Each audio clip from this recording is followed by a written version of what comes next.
Yeah. Do you have any questions before we start doing all your training? No. Well, actually, we're about to go do some EMS training.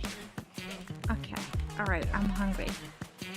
Hey, all sheriffs and troopers that are on radio. You're hungry? We can go get donuts from the cafeteria. Ba-da-da-ba. Oh, it's 7 o'clock. Time to go.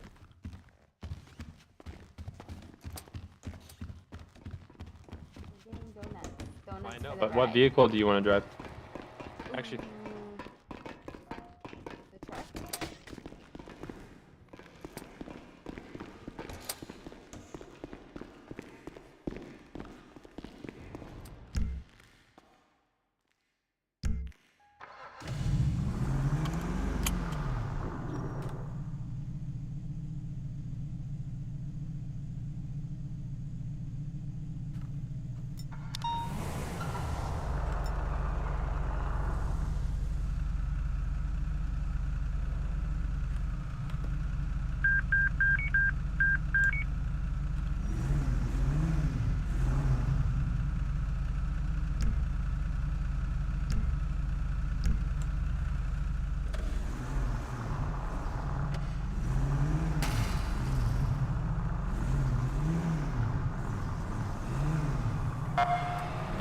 It's around 1:30, going on duty and heading over to Pillbox for AED training.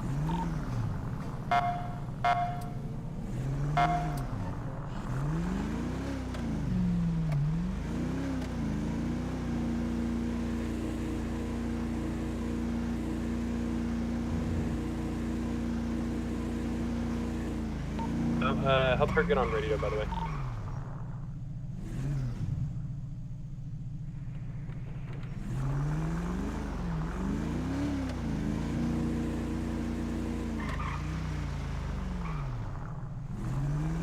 Talking to me.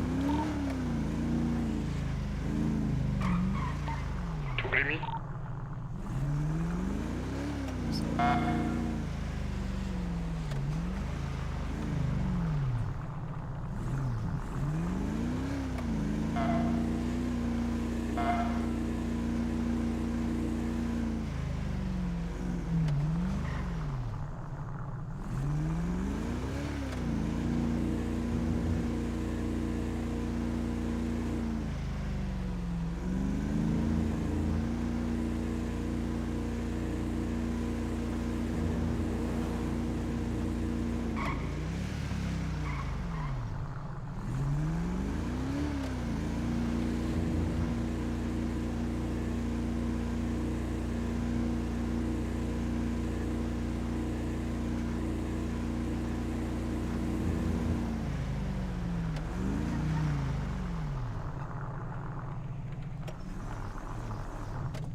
Oh my god, there's so many of you guys.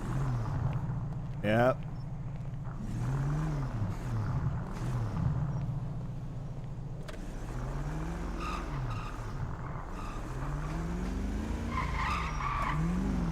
I think I'm just gonna go park in the back. The EMS there.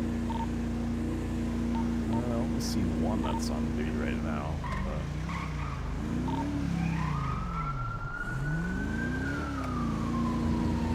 Layla is on the front desk.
what I had, heart palpitation.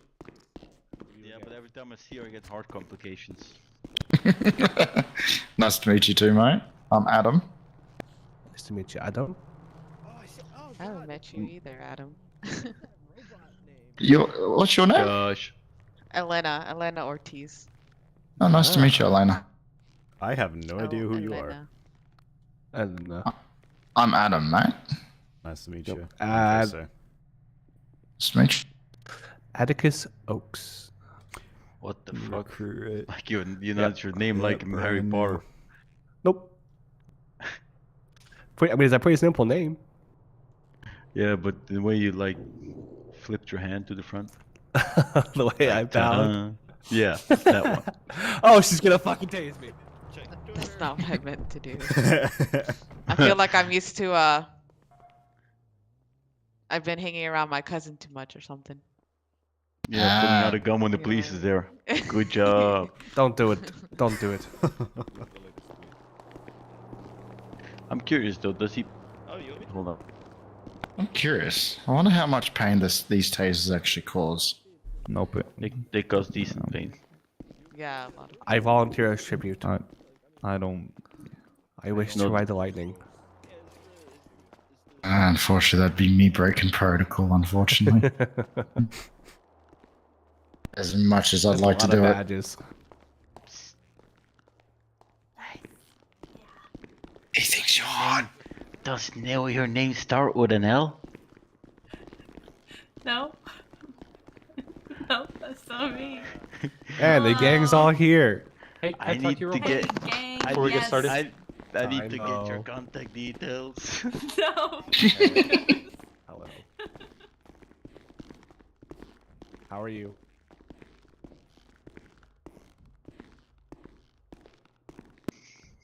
There wouldn't be a criminal standing around here right now, I can tell you that much.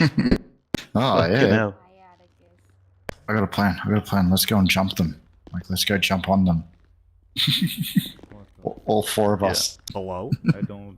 I'll get the wheelchair from the corner already. Yeah. I'm good. How are What you? the hell? I'm doing okay.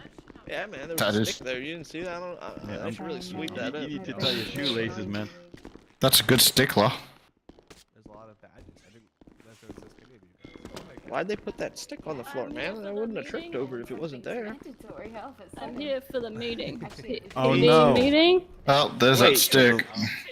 You look a lot like the lady I was chasing I earlier. recently got a promotion.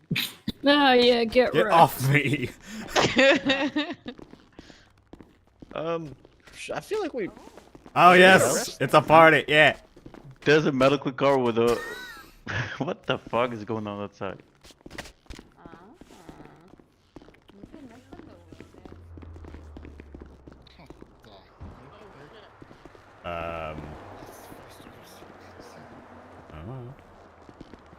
Oh, hey Jason. What's going on?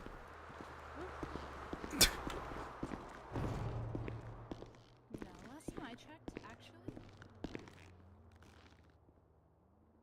Last time I checked, you had like a darker hairstyle when I met you.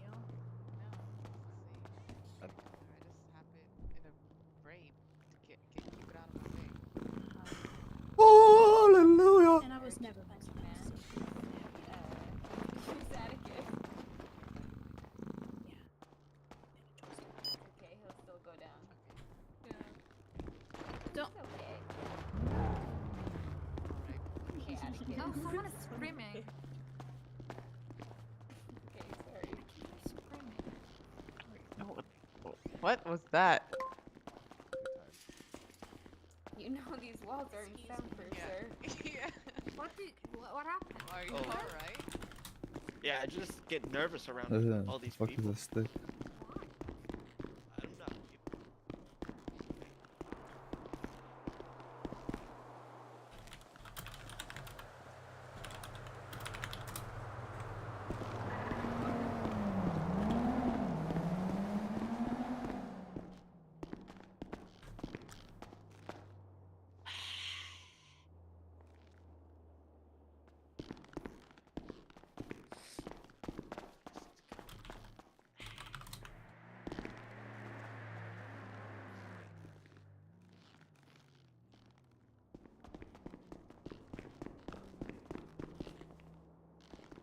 Okay, that's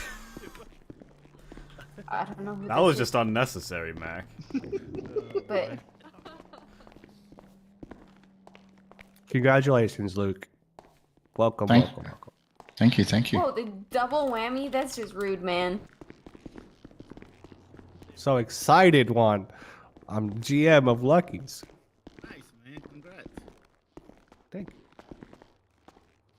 I will slap the crap out of you if you keep following me doing that gesture. What the fuck? Put him up, man. Put him up. What the fuck am I watching? Ew. This is a robbery. I'll Oh, do no, it. it's a I stick will up. do it. It's a stick up. Please Pew, pew, pew, pew. Oh, pew, pew, pew, pew, pew. Hey, yo, why the fuck did you put the most bullets in one of your men? What the fuck? Well, that's. Don't worry about it. Mhm. We'll Mhm. never have any competition. Mhm. Mhm. Mhm.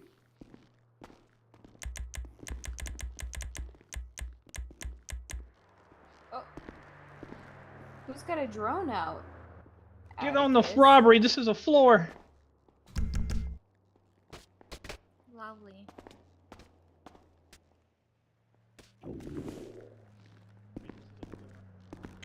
Please put an end to my suffering.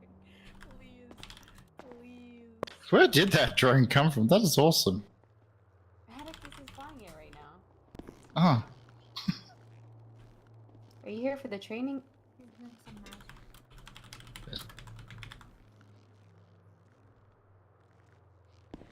Hey, Mac.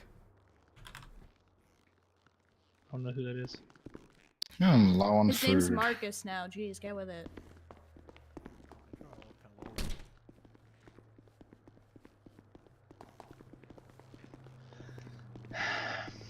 Joke's on you. I like to get slapped. Ew. Gosh dang it. Oh, there they go. Yeah, they sell Sheriff, right over kid here. gummies. Yeah, perfect. I can't eat too many of the big ones. They hurt my Sheriff, come on. teeth, but these ones are okay.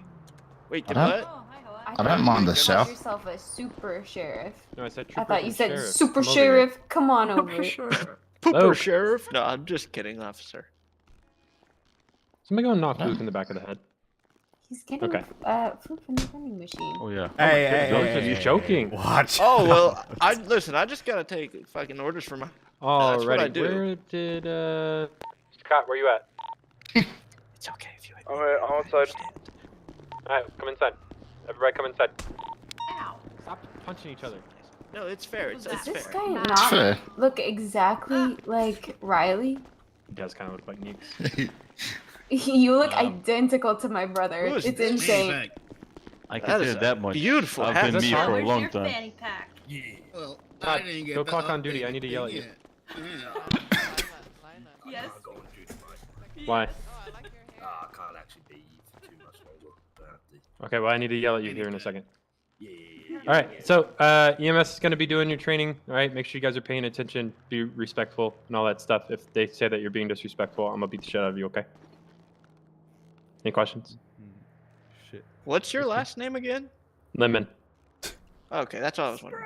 I will beat the shit out of you, nerd. That's lemon popper. Okay, so go ahead and head over to Lila. She should be getting your training going. I gotta talk to Todd real quick. Tell Todd I love him. His voice is amazing and it sounds like it's from an angel. I was just about to say, it gives me an orgasm.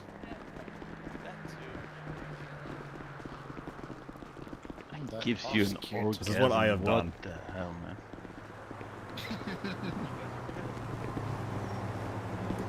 Look at that. Food gas. Have you ever had a 4G? Okay. What? Have you ever had a 5G? It's a Again? triple burger. The You burger ever joint too, you know? Hmm. Well, it's better than 4 guys in one room. Look, 5 the hot guys in one pants on the EMS. restaurant.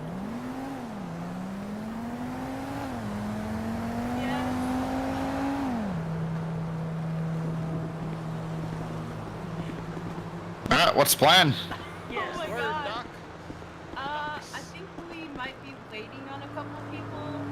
So just give it a couple minutes. Where are you Um, Brindley? Yeah, where the hell's Brindley?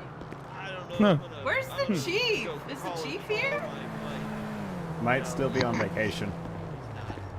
I'm gonna summon a Brindley. Hold on. So you're telling me the chief did not come to the mandatory EMS training? No. Yep. He did No, not. well, didn't he write down he was on vacation? Yeah, he did. Everyone just start tweeting, Chief, where are you? No, I think he's on vacation. Mike should take Yeah, his Is he? position. He is on vacation. I tried Larry. telling you. I tried telling you. Oh my god, this is poor planning on his part. Lila. Oh my. I agree. It's his fault. Definitely not your fault. Alright, I'll be right back. I need to grab some supplies really quick, but if you guys just want to chill, just wait a few minutes. Old MacDonald had a farm.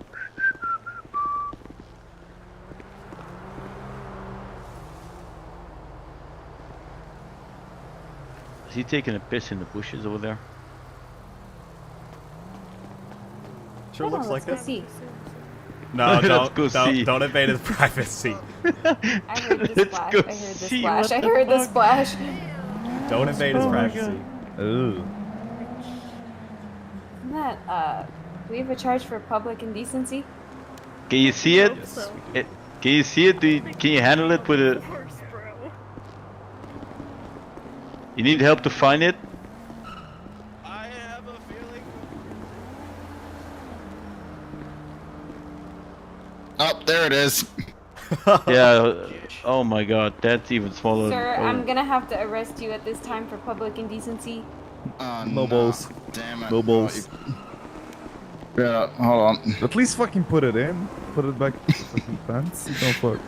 Why are you? Why is it still sticking out? Why are you going?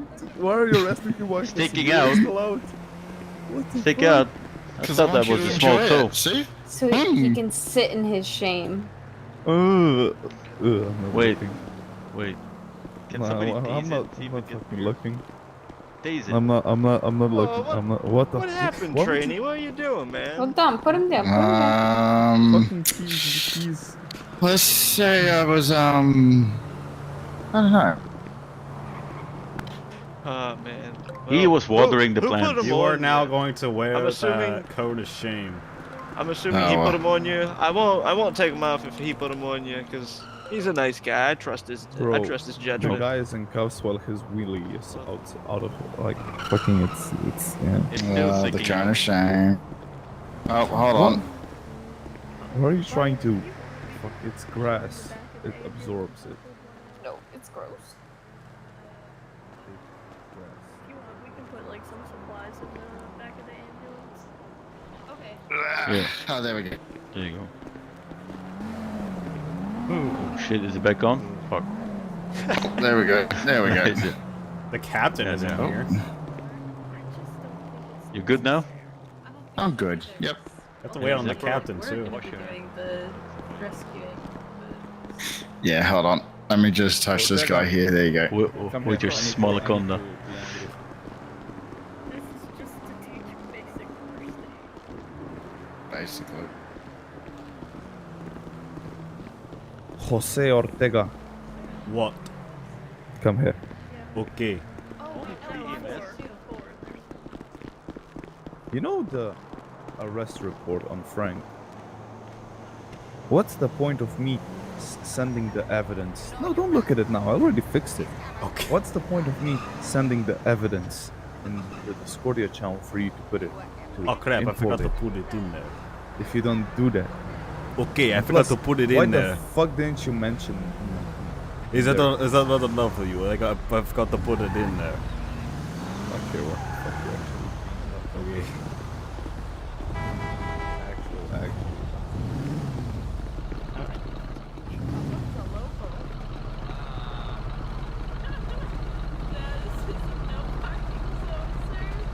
It says no parking. Yeah, get him, cops. What is why is this local Get him out of my ambulance bay. Jeez. What is with what? Since when? Is that even legal? Sir. Yeah. I don't even think I can get my finger under there, to be honest. Alright, buddy, let's go. Alright, hold on. Put your finger under there. Let's go, buddy. You gotta move this car. you get him. Oh my god. Oh. Alright, I'll leave you guys to it. Let's like make it. Lord Jesus. Wait, who is that? I don't know. It's not a Vagos, sir. I really hope it's not a Vagos. There's a Vagos, I dude. really hope it's not a Vagos. Yeah, it is. We are waiting on, Brindley is going to be here very soon. The only reason I want to wait is because we're going to be transferring to a different location. Okay. So we're just waiting on Brindley.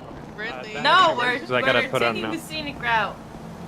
Hey, turn I off the don't music want real to quick. take the scenic route. I hate I got you, flying. brother. I get scared of flying. I'll turn Hey, it like way down. let me get the officers over here. Just turn it off. Okay, troopers, this one kind of involves you guys quite a bit, but I know some of us know her as well. St. Brooks was determined missing a few days ago. She was found last night by Deputy Todd. She is currently in critical condition. EMS has her. She's being treated. She's being cared for. They're doing the best that they can for her right now. We need to make sure that we come in and check on her every now and again. If you talk to Lila, she'll show you where she's at. Make sure she stays nice and protected, okay? If anybody asks, let me talk a little bit quieter. If anybody asks, right, we are handling the situation. Do not give out any information. But right now, I am putting forward a arrest warrant for Miss Carmen. Oh shit, what's her last name? One second. Juarez. Garment something. Yeah, Carmen Juarez. Oh, sorry. I hope I didn't hit anybody. So, she is determined to be involved in this whole situation. We're pretty sure she's the one that kidnapped Miss Lila. We're pretty sure she also kidnapped Miss Mila Jade and Aaron Kelly. Miss Aaron Kelly is also missing right now. With everything that's gone on, I am going to actually upgrade that to a missing person with foul play. So we need to start looking into the missing person stuff, okay? Do we have any lead where she might be? Or any evidence? No, not right now. Okay.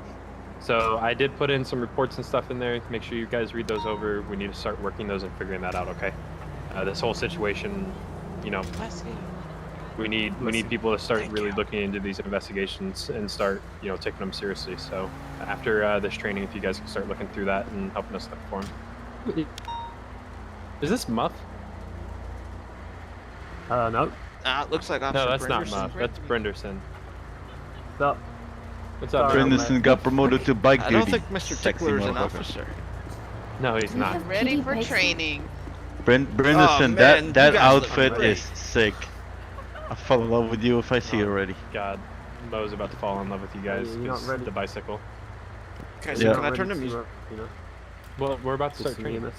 We're That's waiting on fine. him. Oh, yeah, that's true. Yeah. I'm ready to. Yeah, Lila was waiting for you. But yeah, so like I said, right now we're not Where releasing did you that we get have that St. Brooks back or anything like that. Don't release any information about the investigations, okay? Which one is Brindley? I can't can't pull even one tell up. you. The All I can say bicycle Who do you one. think it is? Oh, I didn't even see the shorts. I mean, come Oh on. god. Okay, just give us a minute. We're just trying to get the ambulances all set up, and then we're gonna travel over to Zancudo from here, and we're gonna travel in an ambulance convoy. Okay. So just give us a minute. We're just getting our stuff together over here. Okay, Lilo bring PD? our cars up here. Yes. I want to be a part of that department. That was the question. That is amazing. Oh man. I just gotta get close. Do that one more time. Mr. Sheriff, why do we not have bikes? Fuck If if you I guys know. all want to jump on radio too, that's the official EMS radio. That's where we'll be on.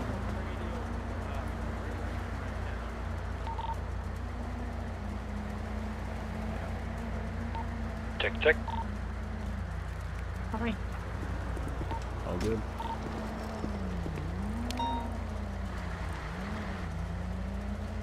Why are there suspicious handoffs right now?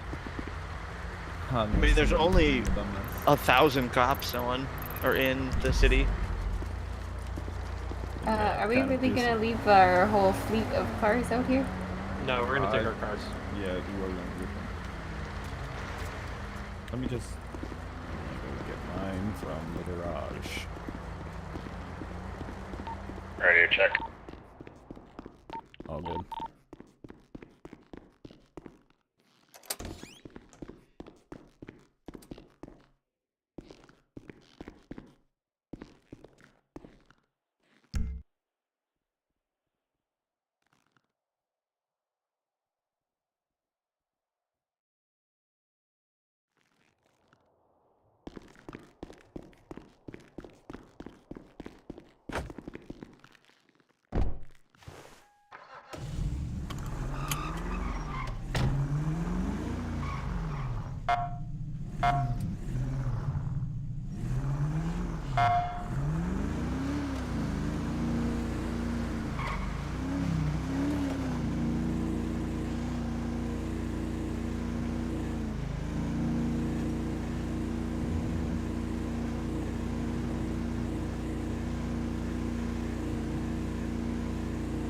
Alright, everybody grab your cruiser, just line up behind the EMS. We're gonna take our PD cruisers up with them.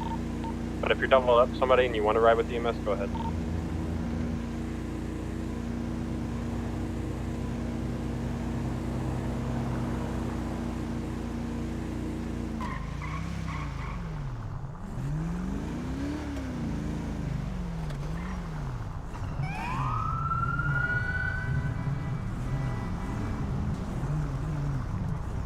It's not a Oh, there he double is. decker. Hurry up and get over here.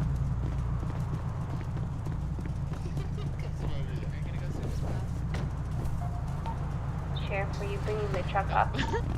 That far. Slow and steady wins the race, right? Oh, I'm fast. I'll beat everyone.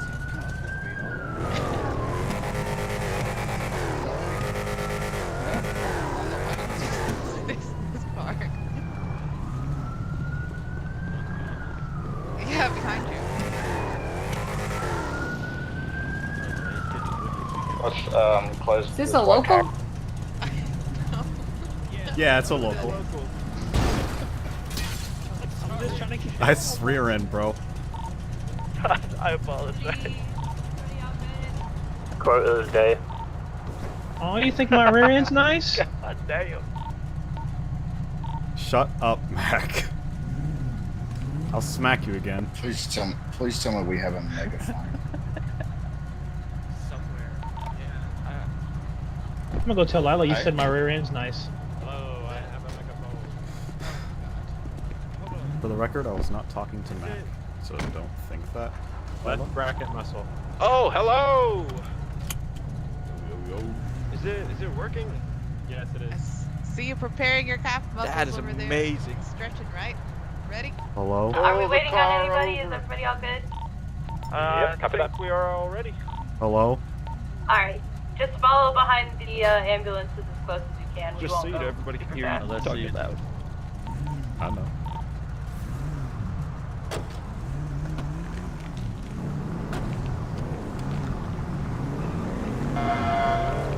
Watch out for Go, traffic. Blake!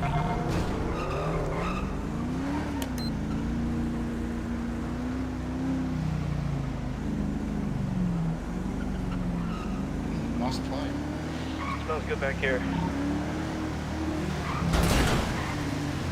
I'm sorry, go! You do not know how to drive, Fraser. You do not know how to hit the gas.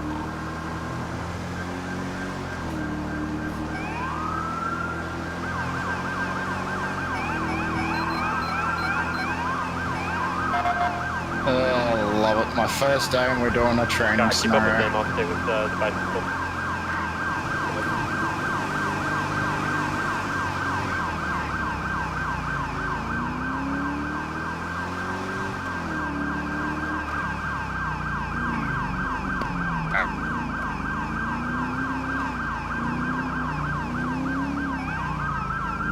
I feel like we should respond to a suspicious handoff like this. Negative. Head over to the training. I think you meant later on. Oh, yeah, later on. Not right now. God.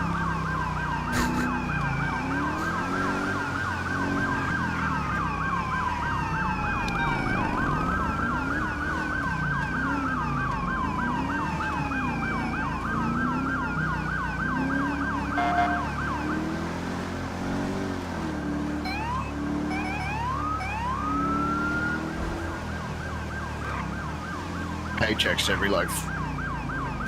On down, on down. What?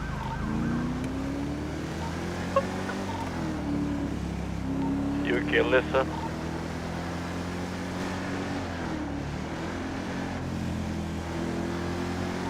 Who is one? He's our new EMS cadet. Oh, nice. Turn that down a little bit. I can't hear y'all. And no need for silence. That's fine.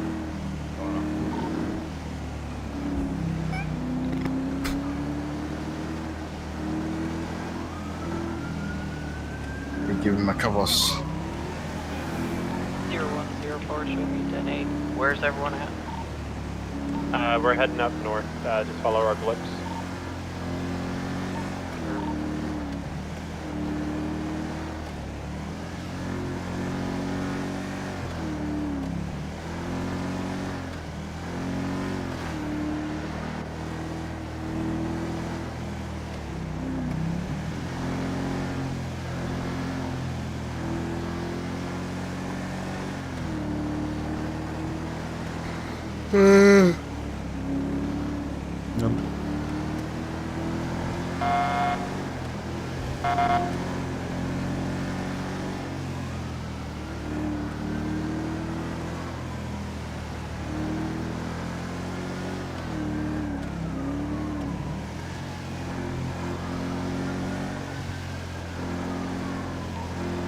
Just to let you guys know, the people at the military base know that we're coming up here, so we're all cleared to be here.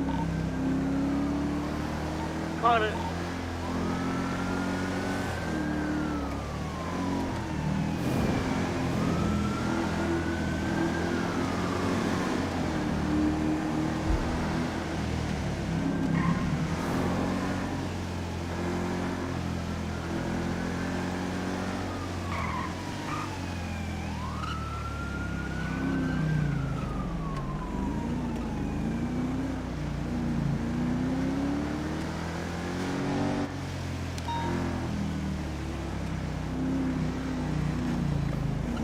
What's that? I noticed that. If you want to just pull up to like a runway, that's fine. We can just. Alright.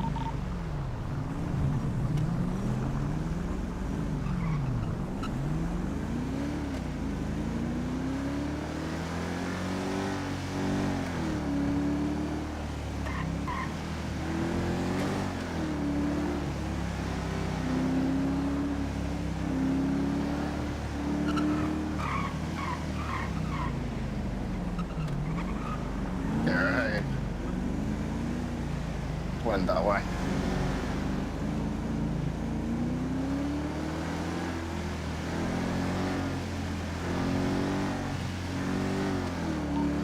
Sorry.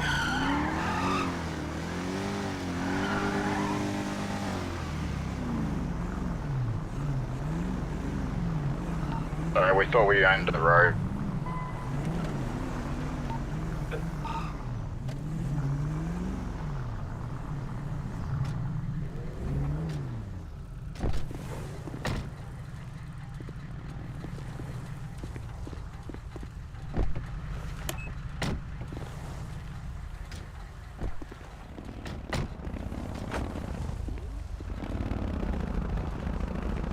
How'd you get like 12 miles per gallon out of that hunk of junk?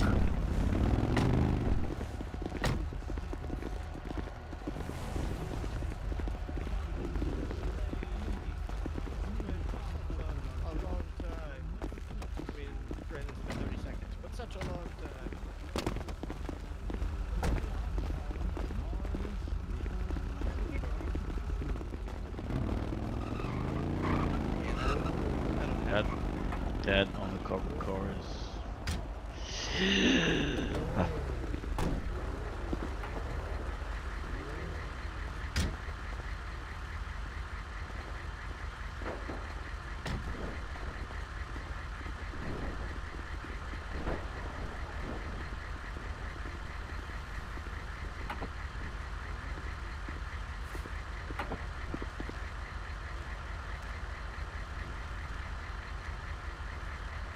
What is that? Who is that?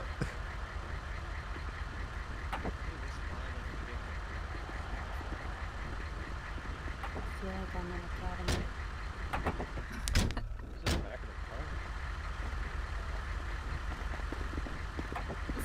What? Atticus, why are you naked? Wait, what? I want to see. Are you okay? He's not real. He's just a dummy. He's good looking, I will say. That looks like His name Atticus. is Carl. Oh, Yep. okay. Gotcha. Carl the dummy. What are you using to practice on today? I don't know how I feel Okay. about practicing on a naked dummy. Yes. I wouldn't Can you even make do sure that you if I shout? didn't. Hey, no, I'm kidding, Ben.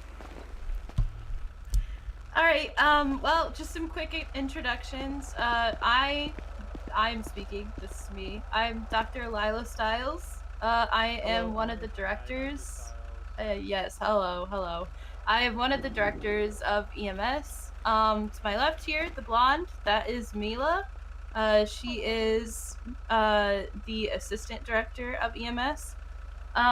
We also have Dr. Canary White, who is another director of EMS. Unfortunately, she's not here today. She isn't around very often, but she's kind of like the founder of EMS. So she does a lot kind of in the background.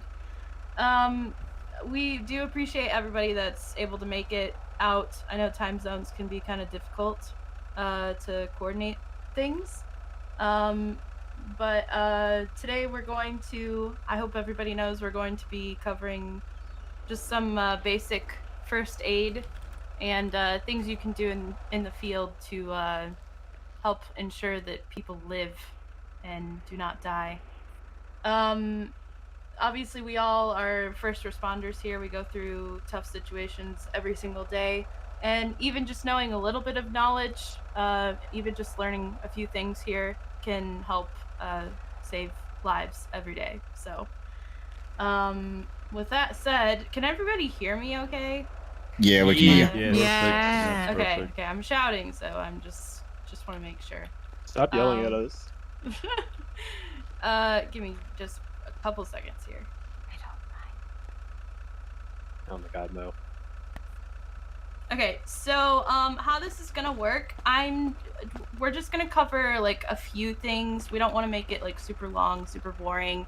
We're gonna be doing some interactive like little training modules where you guys will be able to actively, I think we're gonna split up into groups, but you guys will be able to actively like quote unquote treat a patient. Meaning, you know, if one of you wants to be a patient in your group and act out different scenarios, that's what we're going to do, just to make sure that you are grasping the concepts that we're teaching, and just so nobody puts a tourniquet around a head or a neck or cuts off, you know, oxygen to the brain or anything like that. We're going to cover lots of things just to make sure that doesn't happen. If anybody has any questions at any point, just kind of, you know, flex your X muscle to throw your hands up. If you got questions, then at any point, just throw your hands up and we'll go from there. Can anybody tell me what first aid is in your own words? What is first aid? Providing medical attention to a patient. Right. Before someone else.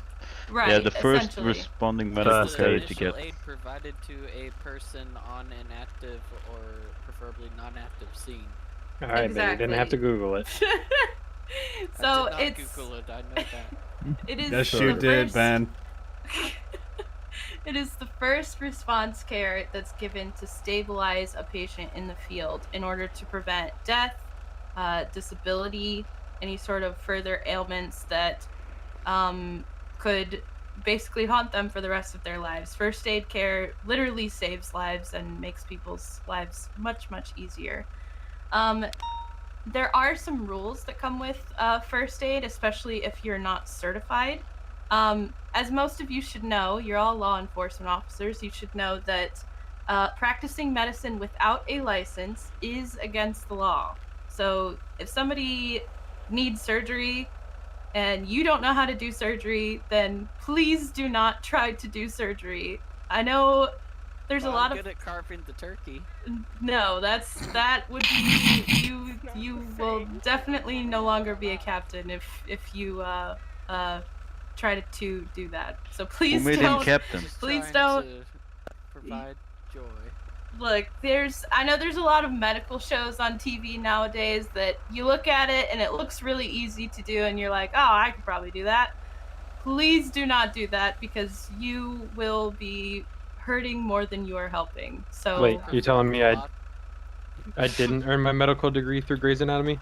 No, unfortunately not. A lot of us kind of feel that way, but you know what? That's not how it works, unfortunately. Or it's follow-up pillbox anatomy. Yeah, pillbox anatomy, as we like to call it. So what you're saying is Christmas is over and turkey's overrated. Yes. How Yes, dare that's- you? I agree. That was exactly what I was trying to say. Yes.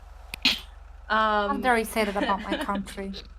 So obviously the things that we go over today, you know, we'll be going over like CPR. If you want to administer CPR and you feel comfortable doing that, that isn't considered practicing medicine against the law. What would be considered practicing medicine against the law is if you say, oh, this person's choking. I saw somebody take a knife once and open their trachea and stick a straw inside, so I'm gonna try that. No, that is not helping. You will actually kill someone doing that, so please don't do that. Where did you see that?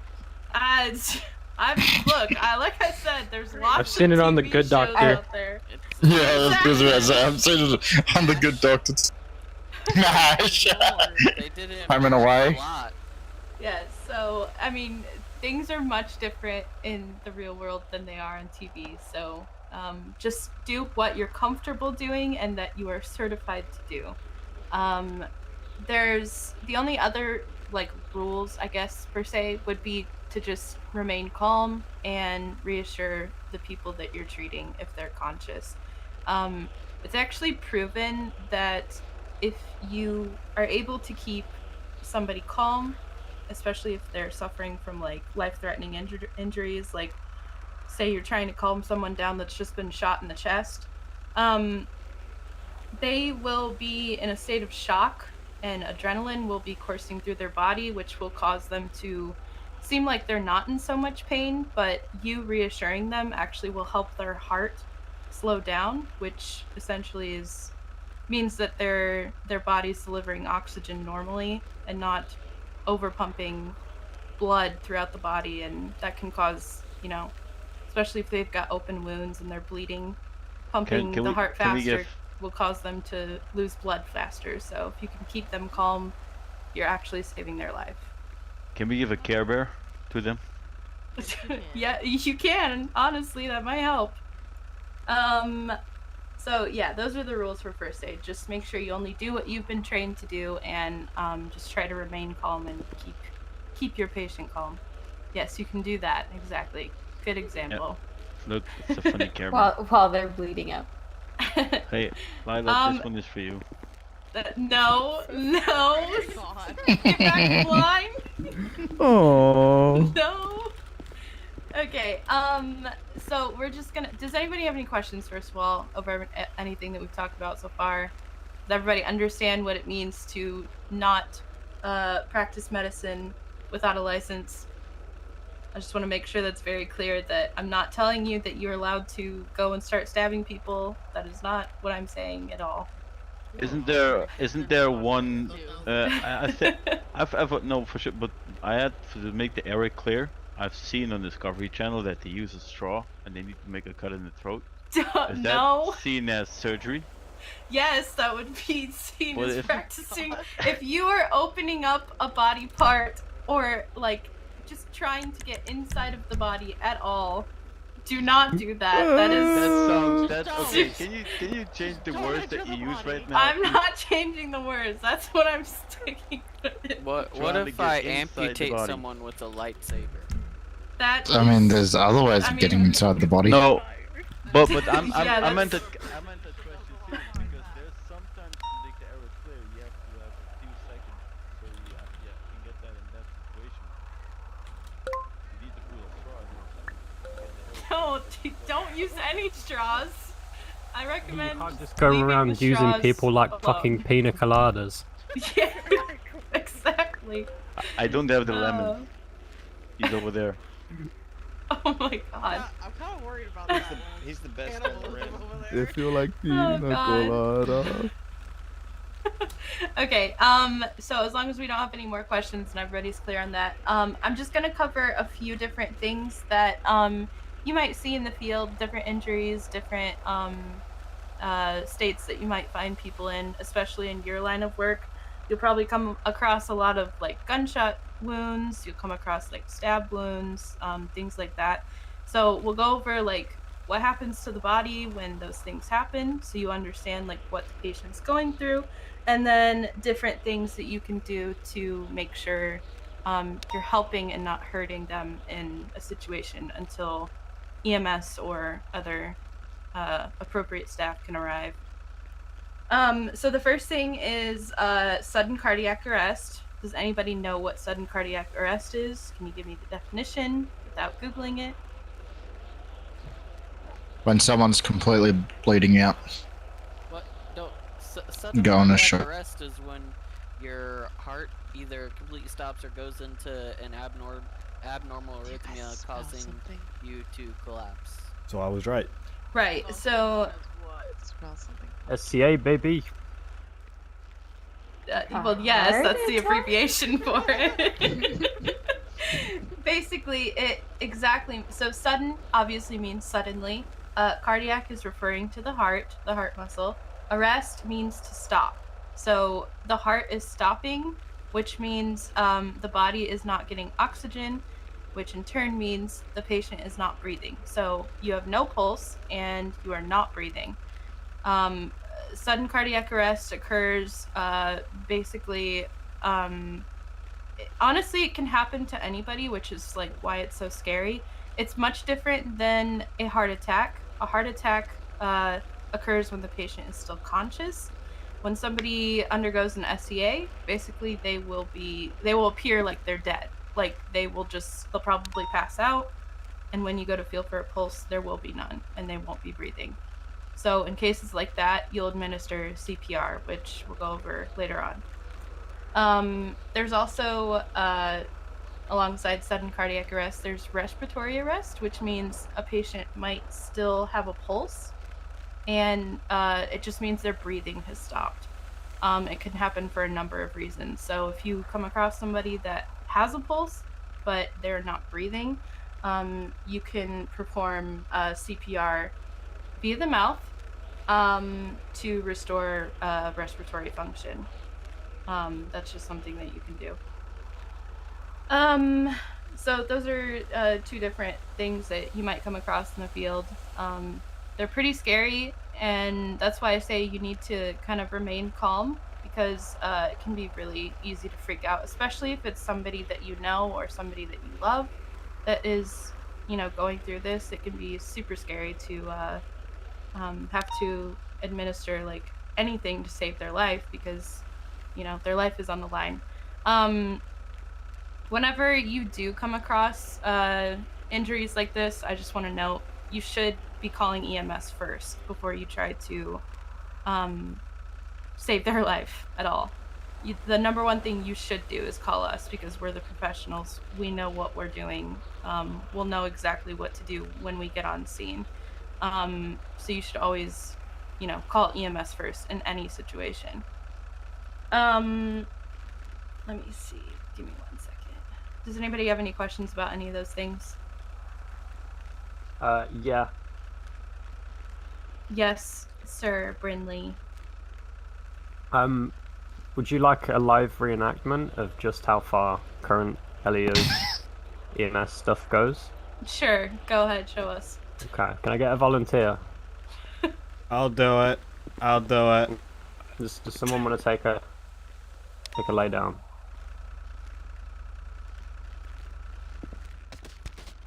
Okay.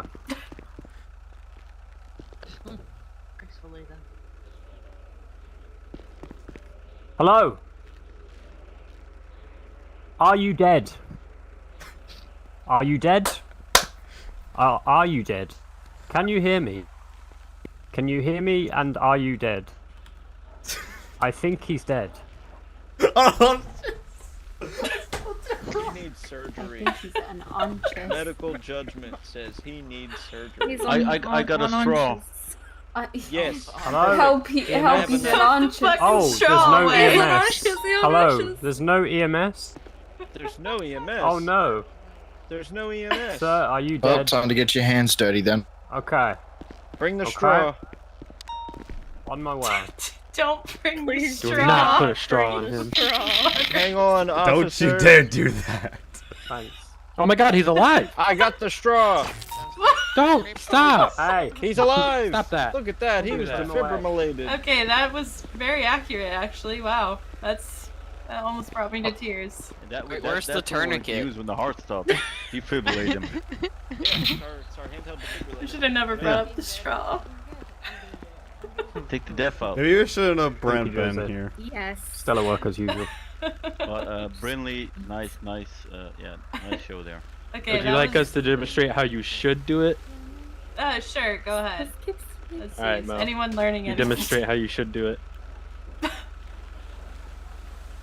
Wow, an unconscious man. I'm gonna check his pulse. No Oh, no, pulse. there's Check two- his Fail. airway. Is there something in his airway? Oh, no. I'm gonna begin CPR now. Someone call 911, please. What's in Cool. 911. I was gonna ask. That's Ow, all. that hurt. Goodbye. I didn't do it hard. You're fine. Wait, who called 911? What? You skipped He the called first 911. part. She said call 911. I said Yeah, someone but- called. Yes, she Who did. called 911? You have to say. You, She Miss Lady, skipped over the first there. part of making sure Why the is no scene one is helping clear and me? safe to Why is no approach. one helping Well, me? I There's didn't a need to second verbally person do that. unconscious. Oh my god, what Well, is happening? he's been Oh, here make for sure the make sure the Okay, scene is alright, safe to relax. approach. Ah, so the SASP route was more efficient. So yeah, make sure the scene is clear. Check the individual, make sure they're not bleeding, make sure they're breathing, make sure they have a pulse. If one of those things is going, start focusing on that stuff, okay? Right, exactly. But make sure you call EMS first. You always just want to Ye- call EMS first before trying to save a life, because you never know. You might be giving CPR and, oh look, they might have a ruptured appendix, so now they're gonna die from that. And you didn't call EMS, Ow. so that's why you want to call EMS. Because we will be able to identify those things. Okay, so does anybody here know how to perform CPR? Or Yeah, a little. Yes. Me. realistically, everyone in the world should know how to do CPR. Yeah. Yes. Okay. So I'm just gonna go over the formal way to perform CPR. I want to volunteer. No, no, that's not happening. Definitely not you. So, okay, get on the ground.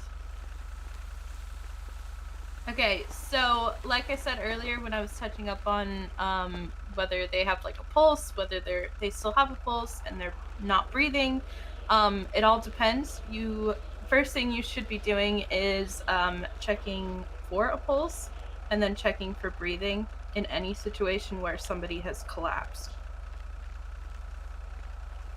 So in this case, I'm going to check her radial pulse, which is, you know, you can use 2 fingers to palpate a pulse on the inside of the wrist. You can also check the carotid artery, which is like a pretty big artery, if you can't find a pulse on the wrist. So in this case, she has no pulse and she is not breathing. So first and foremost, the most important thing is she needs to get oxygen to the rest of her body. So I'm going to do chest compressions. Just like this. Which is You're doing it 30 at the per pace of minute. that one song, ha ha ha, stay alive. Yes, yes. Ha ha ha. Stay alive! Stay alive! Stay alive. So isn't it 30 chest compressions? Yes, so Per- it's yeah. 30 chest compressions, and then you give 2 breaths to the mouth to try to restart their lungs, and then you go back to doing 30 chest compressions. So per minute, you should be doing about 100 to 120 chest compressions. Just to, and you need to make Who sure. is watching Michael Scott do this? Wait, Michael Scott? Oh my god. I just heard the theme song. Yes, great. You'll hear more I'd later. focus It's okay. people. Listen to Okay. EMS explain. So you can, most people don't know this, but you can actually use a mask to perform mouth to mouth.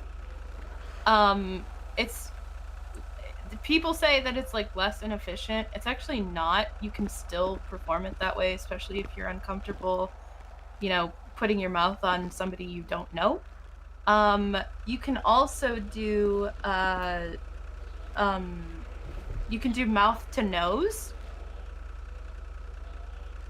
Oh my god. You're late! No, not that part. Guys, turn it off so EMS can teach. Oh my god. Jesus. I got all eyes on me right now, so I don't hear anything. Oh my god. Okay. Well, yes, you can popularly sing songs if you need to perform chest compressions just to keep up with the correct rhythm in order to make it so the chest compressions are actually doing anything. That is a popular thing. Everybody probably knows that. But if you don't, you can sing that song if you need to keep tempo. Like I was saying, if they have a pulse and they are not breathing, you do not need to do chest compressions, because if you do chest compressions to somebody that has a heartbeat, you're not really helping, because they need air. They don't need a pulse because they already have one. So in that case, you'll just do mouth to mouth, or you can do mouth to nose. That is also another way to do it. I don't know why you would pick that over the mouth, but yeah, it does work, but it's kind of weird. If they're like spitting up blood, I'd assume, right? Like you don't want Yeah, to like go if over their blood.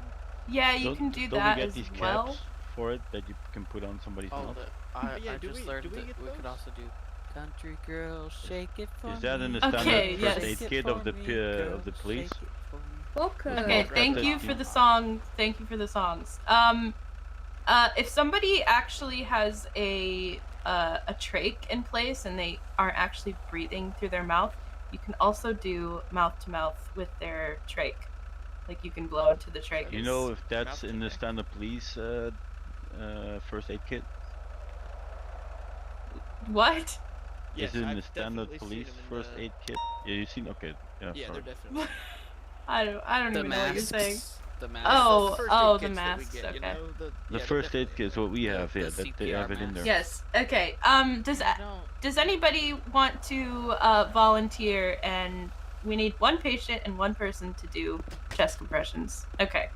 Jose's just the person that keeps dying. Does anybody want to show how to do chest compressions? If you want to think about CPR, that's how you can start chest compressions. Why doesn't he kneel down? Yeah. There you go. I like it better in the air. It feels more natural. Okay, so that is. Yep. Staying alive, staying alive. We're still not doing it There at the you right place. Staying alive, staying alive. No, it is for me, just not for you. You Now know, you like can you. tell by the way I use I'm my feeling it. Does anybody have any questions about CPR and when to use it? Yeah, one question. I swear to God, if you say something about a straw. No, for real. Hey, do you Was it? actually have I straw didn't with you? forget that, but did you? Isn't it that you have to get your airway straightened out? So you need to tilt the chin a little bit up. Yeah, you can do that as well to make sure that the air is actually going through to their lungs. And then you have to check the chest if it raises or not. Oh, I'm so yeah, you want to make sure like you're pressing in 2 inches deep. A lot of times when you have to do chest compressions, it unfortunately will either like break their ribs or their sternum, but that's pretty much, that gives you an idea of how hard you need to like press in order to make a difference. Because if you just kind of like barely push on their chest, you're not going to be reaching the heart muscle, and they're more likely not to survive. So, yes. Does anybody else have any questions about CPR? Otherwise, we're going to move forward to defibrillation. I Okay. think we're good. So, can everybody see the stretcher right there? And the Yes. bag and the little machine there? See. So yes, the machine is called an AED, which stands for Automated External Defibrillator. Obviously, you can tell by just the name that it's used externally. It's portable. It can be carried everywhere. A lot of times nowadays, you'll be able to find AEDs pretty much like in a lot of places, thankfully. So AED is used for, it's like an absolute last resort to be used if CPR and chest compressions are not working. It can potentially basically restart the heart using electric pulses. Like I said, it's literally, it should be the last resort before you, perform, or after you perform CPR and chest compressions and nothing is happening. To do it, you just want to make sure that the surface of the body is clear. You want to make sure that you'll have to cut through their shirt, and you'll just place the paddles on the chest. There's usually like a little instructional guide in there for you to follow along. But most of these machines talk you through it. There's a voice, and they tell you where exactly to place the pads. Hey, she's the doctor. Yep, that is the thing. Yes. But just in case Beep they don't, boop beep boop. you should make sure that nobody, especially if you have multiple people kind of trying to assist with CPR, you want to make sure nobody else has their hands on the body when you place the paddles down. Otherwise, they will be electrocuted, and Unless then you have a death wish. yeah. If you you just want to make sure you don't you don't get electrocuted. So just be aware of placement if anybody else is in the area. Does anybody have questions about AED? No. Okay. It's a good way to bring someone out of cardiac arrest. That is very true. Oh, also, I guess I should mention that if they've gone through respiratory arrest, but they still have a pulse, you should not be using the AED. Otherwise, shocking an already working heart is just, you're asking for trouble it's with shocking. You can actually stop Yes. the heart. Does Yes, giving exactly. it a little bit more power, like if I go like this and I just summon all the power, does that help? I couldn't say. Well, I'm gonna do that anyways. I hope I'm not. You're not around when I'm lying dead. I hope for real Okay. you're not standing next to me when I'm dead. So next, I'm just gonna go over, if you come across somebody that's choking, obviously choking would indicate that they have something lodged like in their throat or their esophagus, and they are not able to breathe. If somebody's choking, it used to be common to just do the abdominal thrust to try to lodge the yeah. That used to be the most common thing, but they've actually there's been studies that just patting their back really hard, you know how like moms will burp their babies, if you do that really hard to somebody, it's actually more useful to try to dislodge an object out of somebody's throat. So that's what you can do if somebody's choking. I've never really come across any choking victims, but you never know in this city. It's also good for when. That was a good one. That's It's also exactly good for when people are asthmatic too, actually. Yeah, exactly. If they are unconscious and they were choking, but they've like fallen on the ground, you may have to administer CPR to dislodge the object, because obviously if they're not choking anymore and the item's still in there and they're unconscious, then they're not getting air to their lungs, so they're going to require CPR. Poisoning. If you come across somebody that has been poisoned, regardless if it's been ingested or if it's you know, occurred on the surface of the skin or in their eyes, you want to make sure you call EMS first, because I guarantee you probably won't know what to do if somebody's been poisoned. Please do not, again, like, use your best judgment. Please do not try to, like, open them up or, like, shove your fingers down their throat or anything like that, because it can be worse for them. So call hazmat. Yeah, you might be hurting more than helping if you do that. So if somebody's been poisoned, like either through the eyes or on the skin, what you can do is help you to help them recover. You can use water to clean off their skin or their eyes. If they've ingested poison through the mouth and they're not breathing, do not perform mouth to mouth. Do not perform CPR, because obviously if they've ingested it through their mouth and you try to use CPR, you are going to ingest it, and then, you know, we're gonna have two bodies to deal with, and we don't want that. So just use your best judgment in those situations. If you don't know what else to do, just call EMS and we'll do our best. You use sterilized water? What's that? Do you use like sterilized water?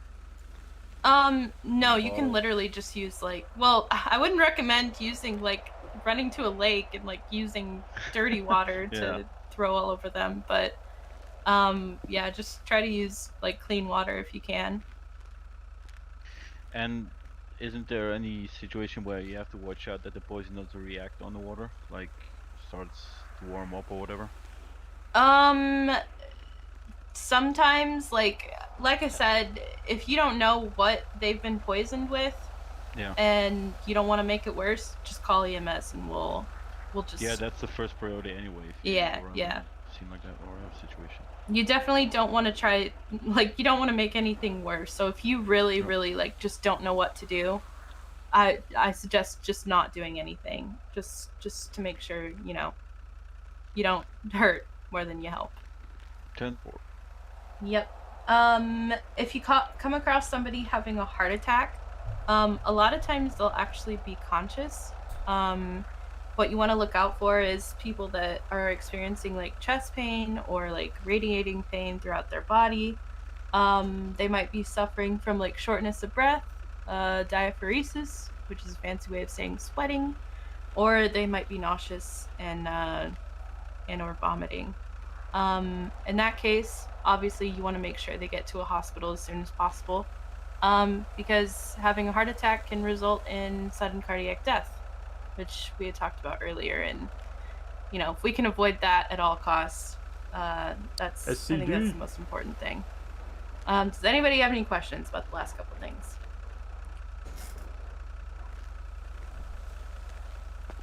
Yes. Does this mean we're not supposed to suck the venom out of a snake bite wound? Because that's a thing. Oh my god. God, no, don't do that. Would recommend not doing that. I feel like you've seen that on a TV show. Don't do what do TV it, Ben. tells do you. It. I was By in first Ben, aid you're the class, only one that actually, is allowed to do it. By the time you are able to try to get out the venom, it's already circulating through the system. It used to be a common thing that you would say, yes, suck the venom out, but medicine changes and has been determined that it does nothing except for have you ingest venom. Right. It's like the same thing as like poison. Like, you don't want to put yourself at risk, you know, all situations are different. If you're at a place where like you don't know if EMS is going to respond quickly, like it's kind of a difficult situation to be put in, because like if you don't know what's going to happen if you do it, you know, you don't want to end up dead, and then, you know, you have 2 people that are dead. So if you're unsure about anything, just wait it out. Yes. For poison, can we give things like, you know, activated charcoal, and for the heart attack, aspirin, small, you know, local over-the-counter drugs like that? Yeah, so for like heart attacks, you can actually instruct a patient to like sit on the ground and then give them like a Tylenol and tell them to chew it, and that will help them when they digest the ingredients from Tylenol or ibuprofen. It'll process more quickly in their system, and it can help you know, with the pain and just settling all their symptoms. That actually is a good point. And then, like, as far as poisoning, like I said, like, if you know those things, like, if you've had prior, like, medical training or anything like that, and you know those things will help, by all means, go ahead. I just mean, like, if you're unsure and you feel like throwing water or, like, just other things on somebody to see if it'll help, maybe just don't do that, because you might make it worse. Yeah, Probably best should bet just for call us- 911. Best bet for us as police is to figure out what the poison is, so that way we can tell EMS and they can get an antidote. Exactly. Yep. So before I move on, does anybody else have any questions? Yeah, just small. Yeah, no, sorry to be, but how long does the course take now that we're doing? It shouldn't be too much longer. I'm just gonna go over just a few more things, and then we're gonna get into the training modules. Okay, yeah, because my head is getting sleepy, that's why, so. Oh, I gotcha. So this one is an important one because you'll come across this a lot in your line of duty. It's hemorrhaging, which is basically excessive bleeding internally or externally. You see these a lot with like stab wounds, gunshot wounds, things like that. For hemorrhaging, the most important thing that you can do is apply pressure and maintain pressure on the wound so that they don't bleed out. If an object is in the wound, like say maybe they've gone through the windshield of a car and they've got glass stuck, do not remove the object, just keep it there. What you can do is put like gauze or like bandages around the wound to try to get the bleeding to lessen a little bit. Tourniquets, this is an important one. Tourniquets should be used as a last resort if blood loss is excessive. So let's say they've lost a leg. The leg has been amputated. If you cannot maintain pressure, obviously, on that big of a wound, you can use a tourniquet to cut off the supply so that they do not bleed out. You should only be using tourniquets on limbs. Please do not put a tourniquet around someone's head or their neck or like their torso or anything. Do not do that. Only should be used for arms and legs. Because what happens if you do put a tourniquet around someone's neck, obviously it's going to cut off oxygen to their brain and that will kill them. If they've been shot like in the head and you try to put a tourniquet around their head, again, like the blood will pool up there and that will not be good for, you know, that person. They will probably have an aneurysm or something worse. So you only want to use it as a last resort on limbs. Yes. Can we go over placement for tourniquets as well? Like where you put them on the limbs? Right. So if they've got, let's say somebody has been, they've gotten glass like in their wrist or something, so they're bleeding a lot. And the glass has been removed, so they're bleeding like excessively. In this case, if it's like up in the arm, you want to make sure you do it above the injury, obviously, just because you want to shorten the blood supply that's going to that that wound. The reason why I say to use tourniquets as a last resort is because there's potential for limb loss if you leave the tourniquet on for too long. So if somebody's bleeding out and they've just been shot, like literally right in front of your eyes, they've just been shot and they're bleeding, you don't want to throw a tourniquet on there right away because most likely you're going to have to wait for EMS to show up. It's going to be a trip back to the hospital. And if they've got no supply to their arm, they're going to lose all feeling in their arm and they're going to have to get it cut off. So that's why I say use it as a last resort. Same thing for the leg. Like if they've got a lower leg injury or like an upper injury, you want to make sure the tourniquet is placed above the injury so that the blood is cut off from going there. That's just to reduce the amount of bleeding that is occurring. Does that make sense to everybody? Yeah. Can I expand on that? Yeah, go ahead.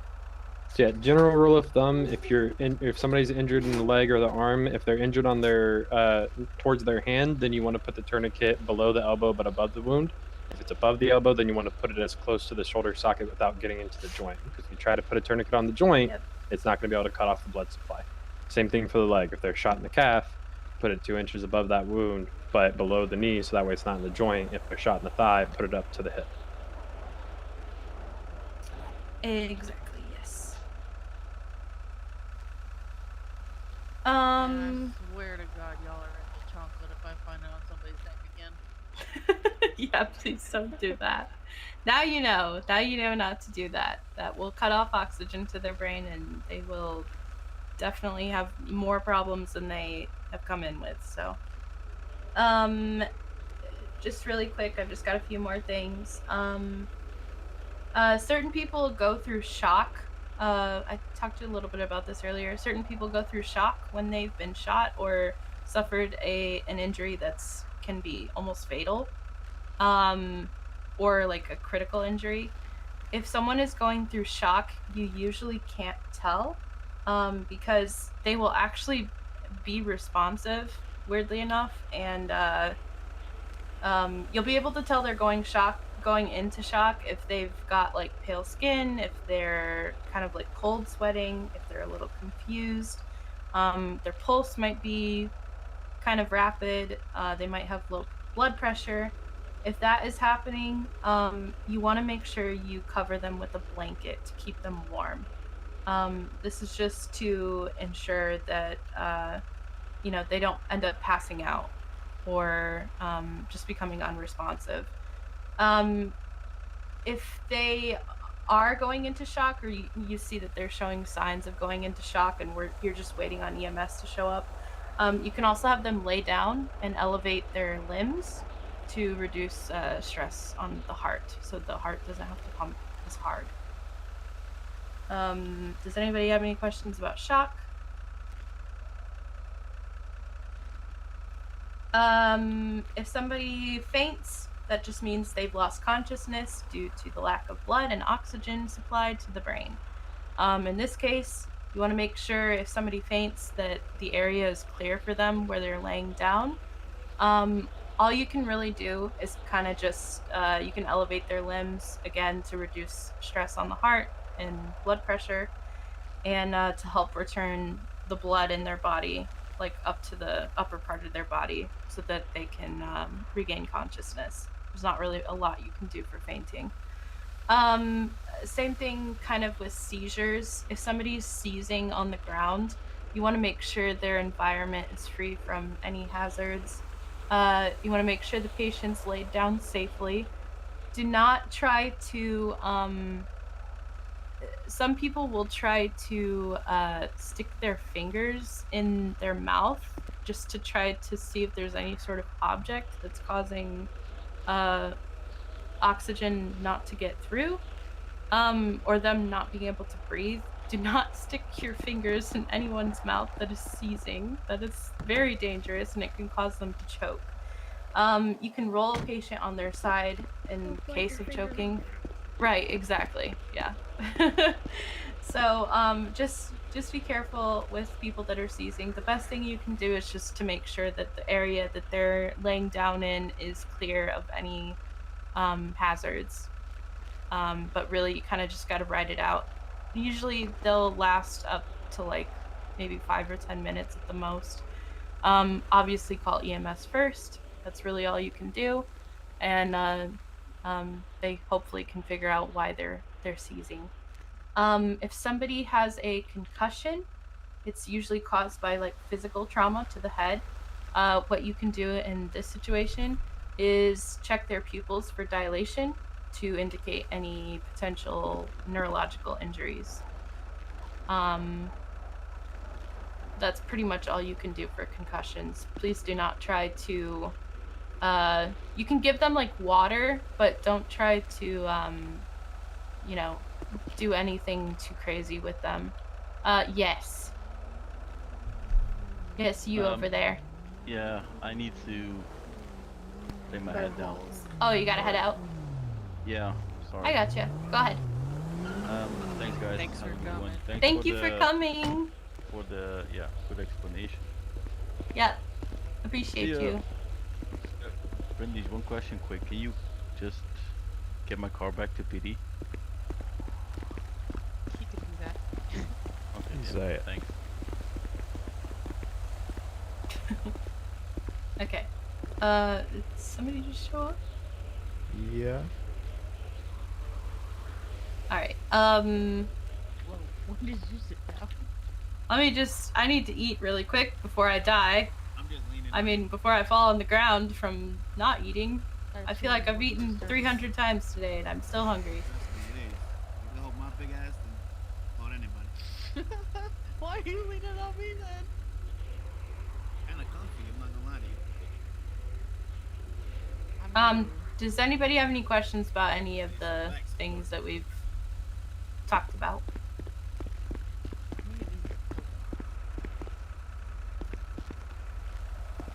Where the hell did that dude get a whole armchair?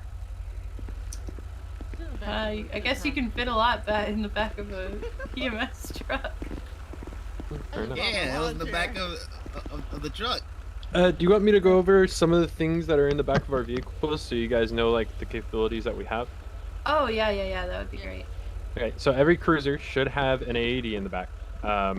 Immediately, we have trauma kits. Trauma kits are going to come with, you know, the tourniquets, the gauze, the. We don't carry the powder anymore because the powder, you know, burns individuals, and so we got rid of that. So it's just the hemostatic gauze. Bunch of different types of bandages and stuff like that. There's no suturing material, so if you guys are picking somebody up with a gunshot wound, you still need to take them to the hospital so EMS can handle them. Yep. Let's see, some other things. They've got neck braces in there, spine boards that we can roll out, so that way we can try to stabilize them for you guys. Obviously, we can't really transport people on a spine board in the back of our vehicles, though, so... Yeah. Is there anything that I'm missing, Ben? There's quite a bit in the back for medical stuff, so that we can at least be like a decent first aid or first responder when it comes to aiding people until you guys get there. Okay, that's really good to hear. Oh, for those of you that carry, you know, medical pouches and stuff on your vest and shit, that is not for anybody else but yourself. Okay, those pouches are designed specifically for you, not to use on another person. So make sure you're grabbing the medical stuff out of the back of your vehicle or out of the trauma kits. That first aid pouch is for if you get shot, you can reach it and pull it out and fucking take care of yourself and try to stabilize yourself. Okay, don't use it on other people. Yes. Let me see.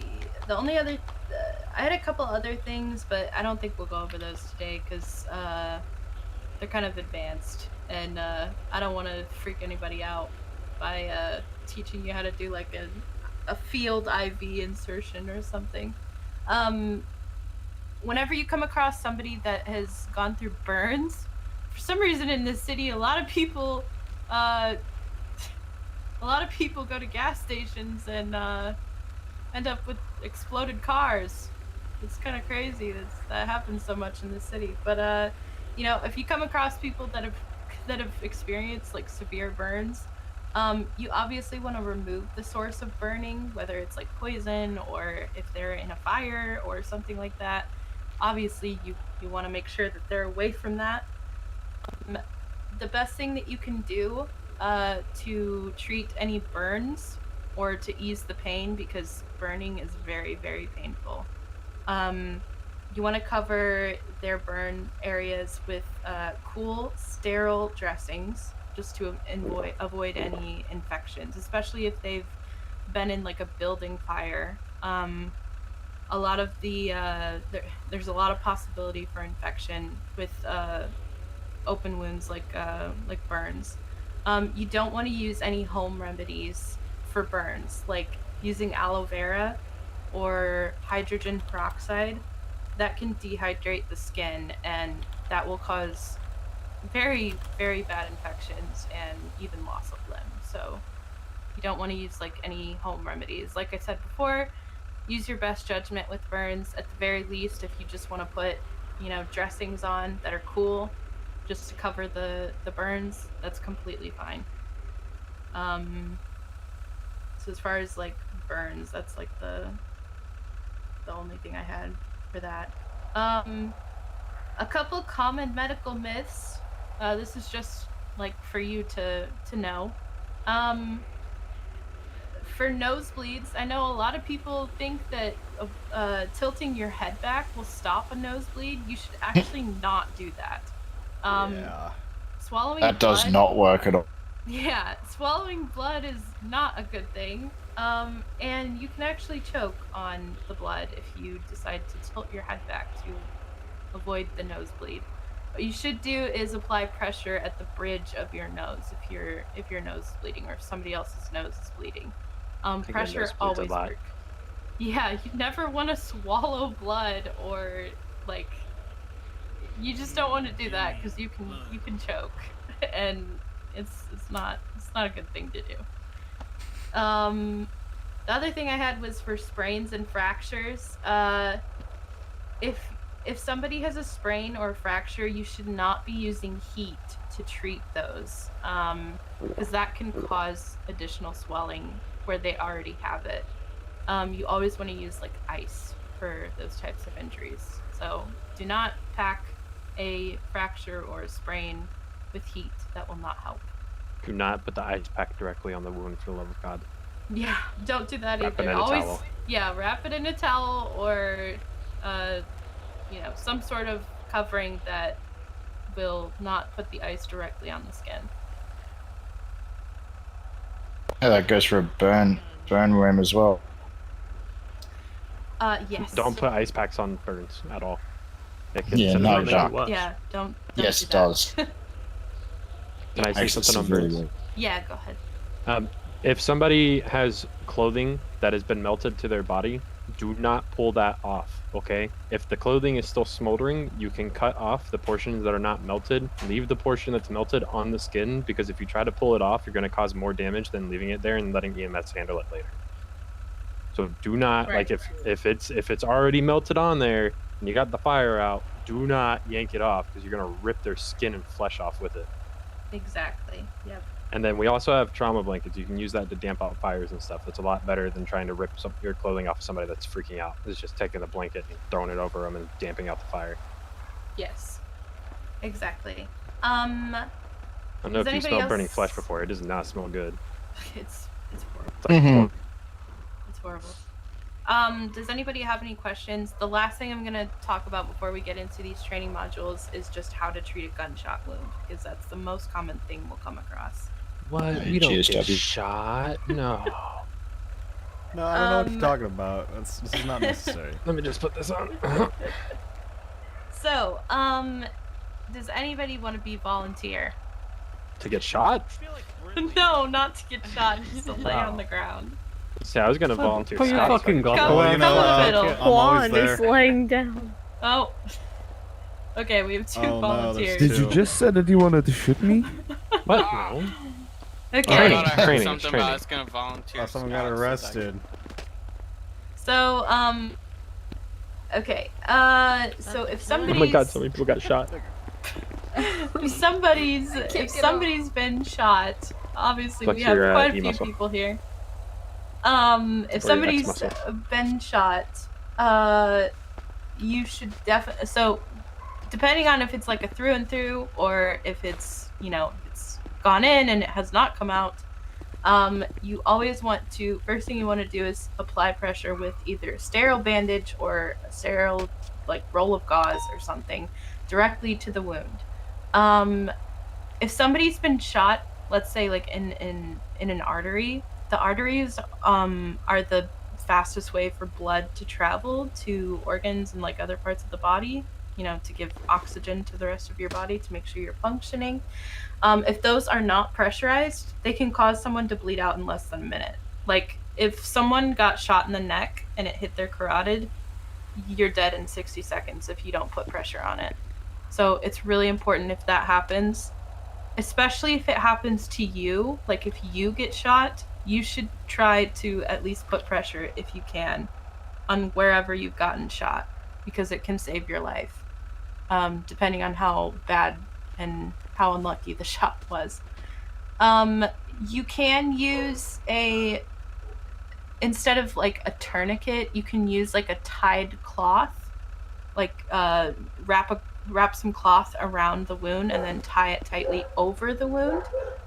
If you cannot, if you need extra hands, like if you're the only one, say they've gotten shot like 3 or 4 times and you need to put, you know, pressure on all of those wounds, you can use a tied cloth to, as long as it's over the wound directly, you can use that to put pressure on the wound so you have extra hands to work with, you know, all the other injuries that have happened. And if you don't have cloth, rip it off your damn body and get that wound wrapped up quickly. Yes, you can use a shirt. You can also pack a wound with sterile gauze. So if it's kind of a big opening, you can put gauze inside of the wound. I just recommend if you know, I always say this, but if you don't know what you're doing, at the very least, just put pressure on the wound, because that will stop, you know, that will help stop the bleeding and control it. Until you can get them to a hospital. Those big packs of gauze that we have that are rolled up, you're meant to pull out from the center of that, and then you literally put it on your finger and you start stuffing it in until you can't stuff anymore. And then you take the rest of the roll, put it on the wound, and just press. It puts extra pressure on it. Or wrap it. Yeah. If it can be wrapped. If it's a bigger wound, you can also pack the wound with sterile gauze and then tie it off to keep the pressure. But you should really only do that if EMS is not going to be able to respond right away. Like, let's say this has happened on Mount Gilead. It's obviously going to take some time to get up there. Even with the helicopter, it's going to take time for us to get up there. So you can do that in that case. But if EMS is right around the corner and you just don't really want to hold pressure on a wound and you'd rather just tie it off, don't do that. I would rather you just, you know, use your hands. There's a doggo. That's me, right here. sorry. You have a doggo? Where is he? I don't see him. He's in my pocket. Yes, small doggo with big doggo voice. Everybody, He just left the video open. I gotta go soon. Oh, okay, I okay. got to fly out as well. So, gotcha. have fun, enjoy, everybody. Alrighty, See ya thank you. tomorrow. See ya. Bye. Bye. Okay, the last thing I want to touch on treating a gunshot or like a stab wound, you want to make sure that you can actually get, if someone's been shot and they're, you know, still conscious, you can actually get them to hold their own wound, which is going to be really great because it will help you, you know, be able to assess like whether they're going into shock. It can keep their heart, you know, steady, and if they've got other wounds, you can treat those wounds as well. So that's something that can help. Does anybody have any questions about any of this? Can I ask questions of the officers here? Sure, go ahead. Okay. Lincoln, if you Yes, come sir. up on a scene and somebody's got a large piece of glass stuck in their leg, what do you do with that large piece of glass? Leave it inside and assess the wound to see where the bleed is. Why don't you want to pull it out? Because if it's in an artillery, if it's an artillery wound, you can cause an even bigger leakage. You have more problems on your hand from faster blood loss. Fuck yeah. Brenderson, why don't you want to put a tourniquet on somebody's head? Because it'll do nothing. It will achieve actually nothing. Cutting off the the blood to a brain that's covered in a skull isn't really going to do anything other than make you look like quite literally a dickhead. I mean, it'll achieve something, just not what we want. Stroke. Okay. Hey, if somebody's unconscious on the ground, how do you approach them? Cautiously. Well, yeah, cautiously. So the big thing is like asking, right? Earlier when they were doing it, they were asking if the person's okay, right? There's a couple of different ways of doing it. You walk up, you try to talk. You're to them. alive. You're awake. You Yeah, respond. if they don't answer, you know, you touch their shoulders. You try to shake their shoulders a little bit. They used to talk about doing the sternum rub. Lila, correct me if I'm wrong. I think they said to stop doing the sternum rub because it can cause damage. Yes, that's Yep, just a back shot will do. Yep. So, you know, approach them, ask them multiple questions. If they're unconscious and they're not responding, then you do what? What do you got to Sorry, check? Could you repeat that? Check They're their unconscious and not responding to you. What's the first thing you check? Check their pulse with 2 fingers. Okay. What's next? Breathing. Okay. Do they What's know next? the pulse points, Isla? Circulation. Yeah, I went over the radial rest- and carotid points. Airway, you are all missing the airway.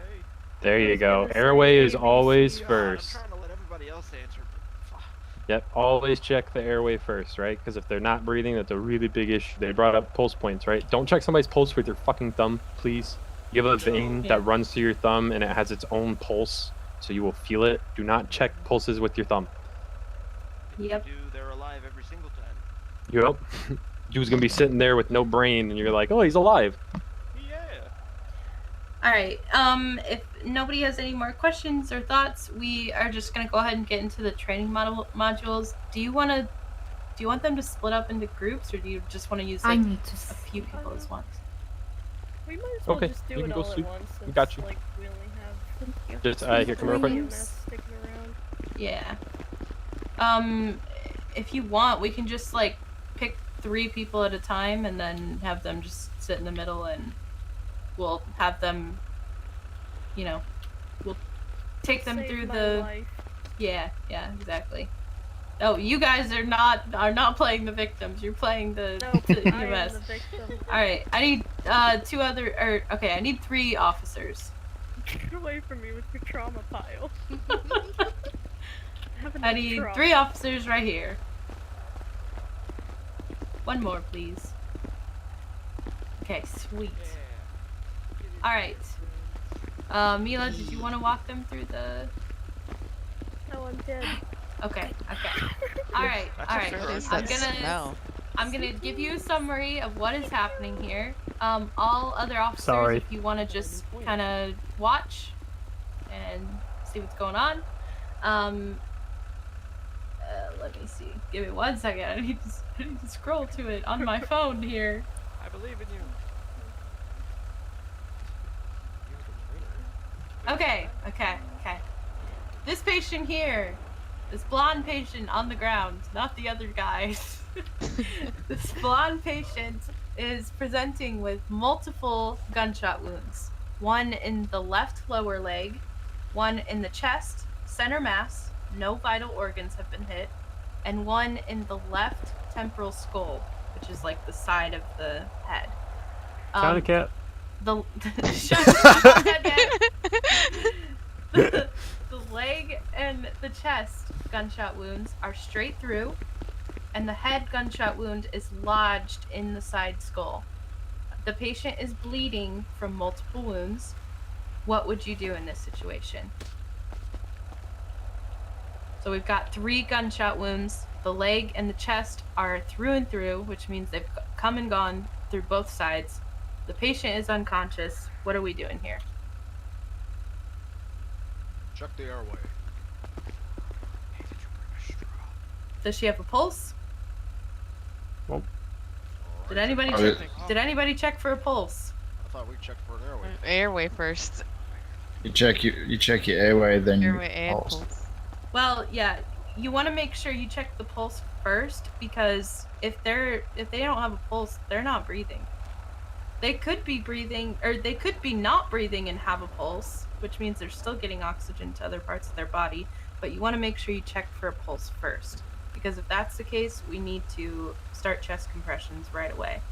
But since you've got 3 people here, you can also do chest compressions and CPR at the same time. So the patient's unconscious. Let's check her pulse first, just to see if she's got one.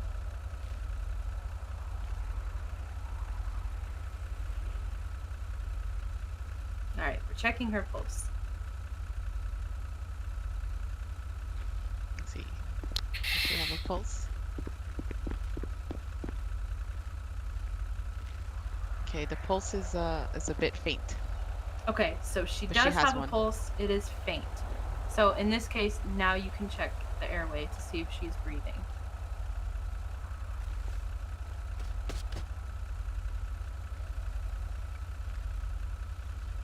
Oh, to avoid, you know, if you're kneeling and you seem to keep standing up, you can think about medic 2 and, or just medic.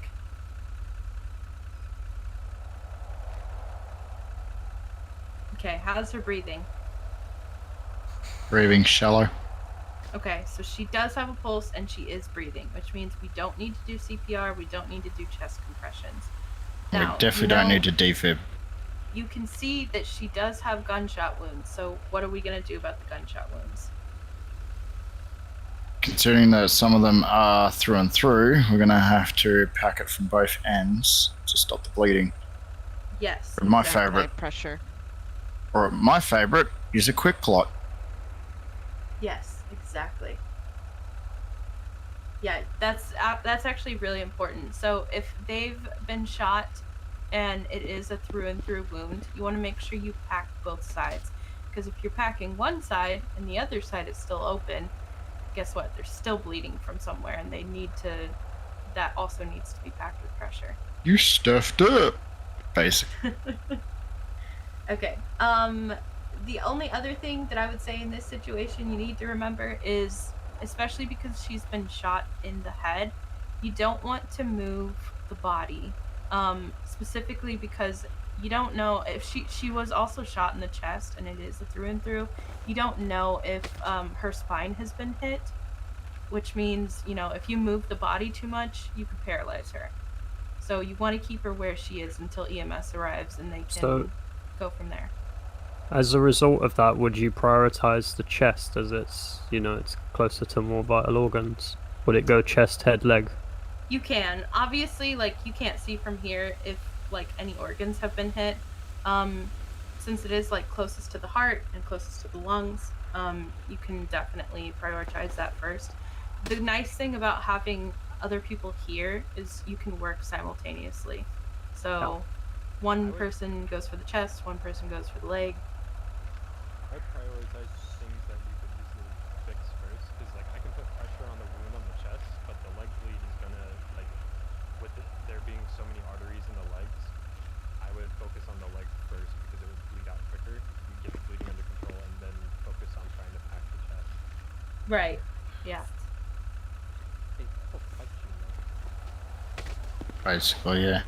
Okay. So, I think that's about it for this module. So thank you guys for going. Yes, Juan, you're the next patient. Let's have 3 new officers come up and assist with this.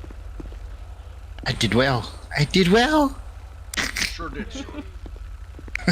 Alright, Juan, get on the ground. Alright, team, here's the situation. This patient has been hit by a car. He is unconscious, but from swift observation, you can tell the patient's right arm is severely bruised and is suffering from a compound open fracture. Those are a lot of words. That basically means the bone is sticking out of his right arm. So, if you think about, you know, what I said about the glass, like the glass is protruding from the arm, you don't want to move the bone. So do not try to push it back inside or anything like that, because they will bleed out. So don't do that. You notice the patient's circulation to their arm is getting worse. They also appear to have an openly bleeding head injury. What do you do to save the patient? Hello, EMS. Can you get here as soon as possible, please? Thank you. Do not apply a tourniquet to the head. Do not apply to the forehead. Yes, if you need to scream that to yourself in this situation, that's fine. I mean, I know what you want to do, but it's not gonna help. He is unconscious. Oh, that's fine then. We can definitely apply them. Not dead. Sound like you're putting a muzzle on his mouth. So we've got Does he have a pulse? we've got a fracture and we've got a head wound that's bleeding. Okay. We want to keep his head stable, but we want to make sure we can rest it. So, I need someone to get me something to lay his head on and not move him too much. And I also need someone to pat his forehead delicately. Okay? Got it. Stroke it like a puppy. Perfect. That's exactly what I was doing. Yep. Okay, now the bone is sticking out of his arm and he's losing circulation to his arm. Okay. What do you think you'll do for that? Would we apply a tourniquet above, 2 inches above it, on his arm? Is it his lower arm or his upper arm?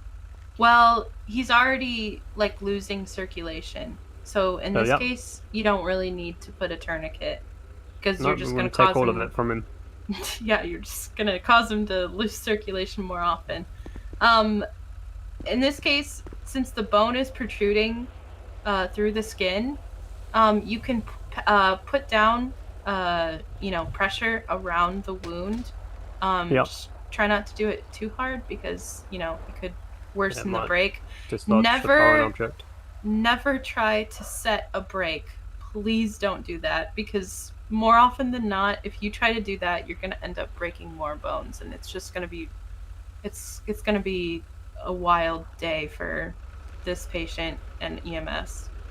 It's going to be they're going to need lots of surgery if that happens. Like I said, just think about what you've been trained to do. If you haven't been trained to set a break, please do not try to set the break. Oh, yeah.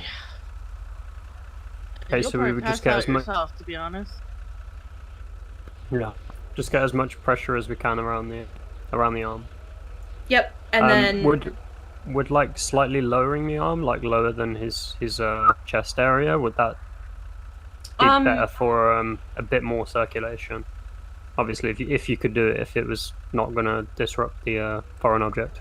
Yeah, exactly. You just kind of want to use your best judgment with that. You usually can EMS to help will get the it onto a circulation. stent. Yeah. If you don't feel comfortable moving it, like if it's going to further, just leave it how it is. We'll just have to do what we can to save the arm. Otherwise, if you honestly can see that it's not going to break anything or worsen the wound, you can, move it gently as you can. Lila, can I take this one here for a second? Yeah, go ahead. You really, really don't want to move it as much as possible because you could actually cause a bigger fracture. If you have something near you, like if you could roll up a towel, balance it on that, maybe a few towels if you got them. Go ahead. Yeah. It'll keep it in place and won't move it around too much. So like keeping it stable. Yeah, you want to keep it in whatever position it's currently in, even if it looks like it's gonna kill them. I promise you, it's better if you leave it that way until EMS or a surgeon can look at it at the hospital instead of you guys doing it out on the field. Yeah. Would it be inefficient in the field to try and clean the wound to the best of my ability? You can actually, like I said, it depends on how that bone is sticking out, what position it's in, really. But I would avoid doing any of that yourself. Just wait for EMS. Keep them stable as much as you can. Yep. Even if they are unconscious, just make sure that you're monitoring their pulse. EMS is probably already on their way at that point. You would not spit on any wounds. Please don't spit on our EMS. Yeah. He's fine. He's fine. It's a special kind of treatment.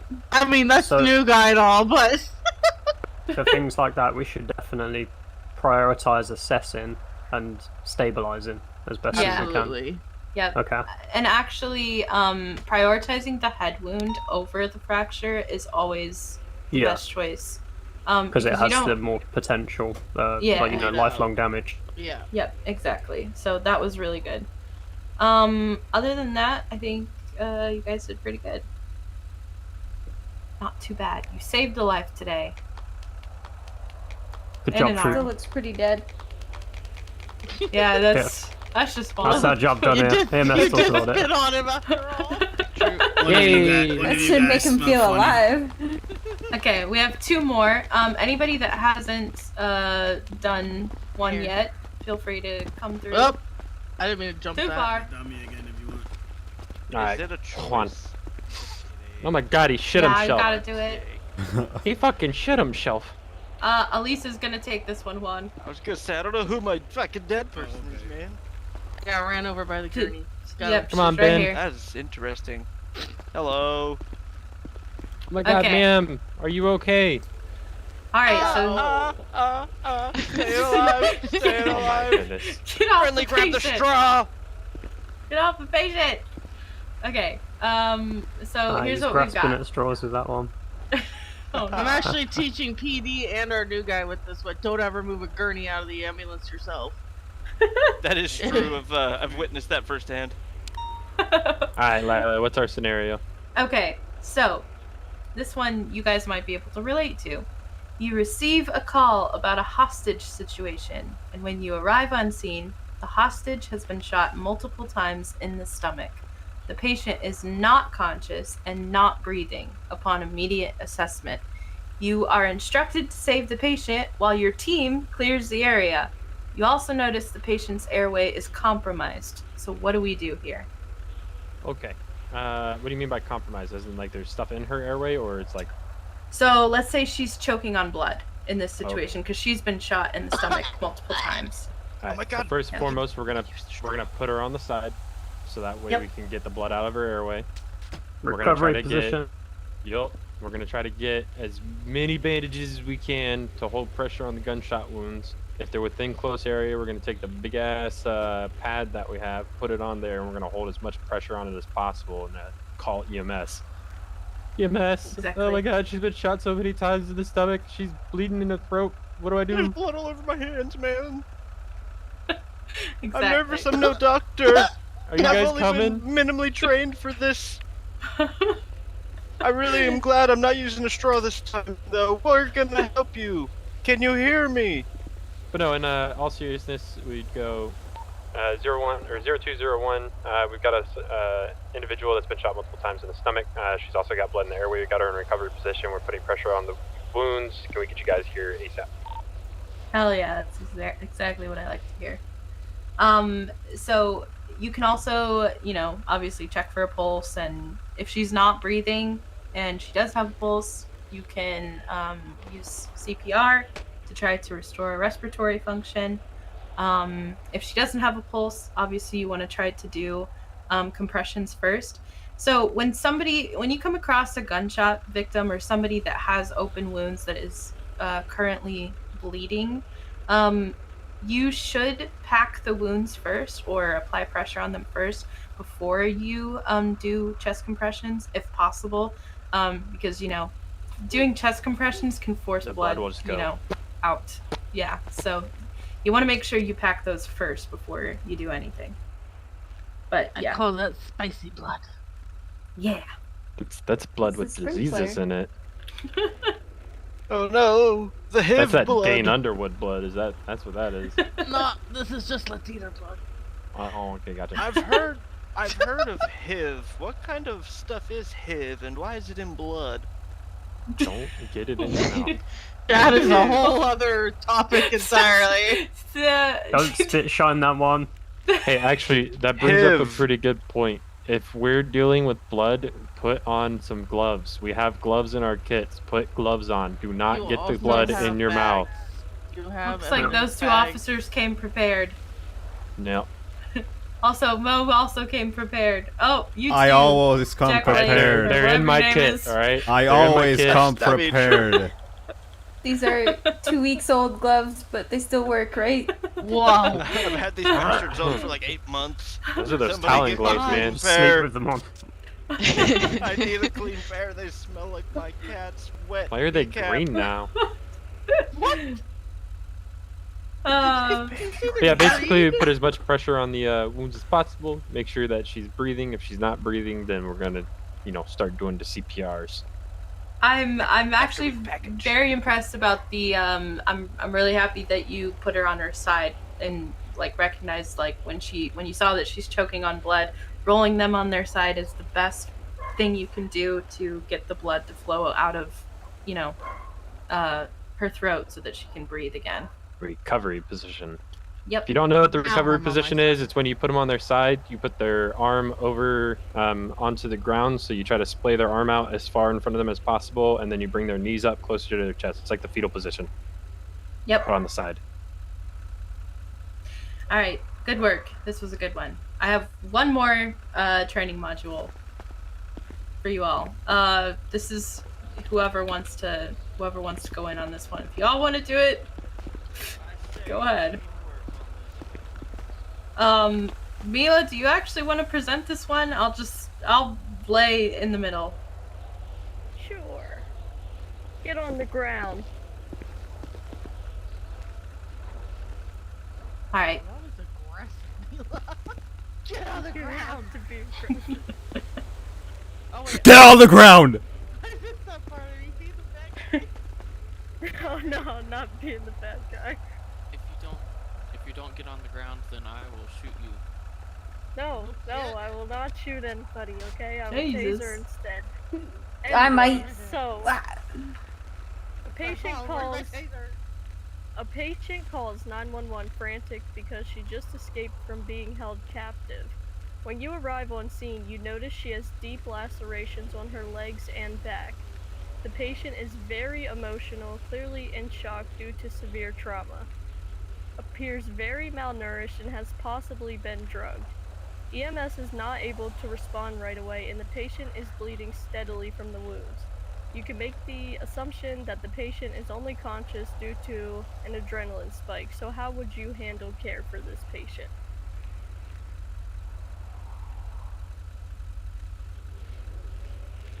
Anybody? Anybody gonna care for me? Ben, it's your turn. Stay calm. Yes, Smarty. First thing, stay calm. Smarty. Your turn. Ah, yes, Ben Keep to her stay Smarty. calm.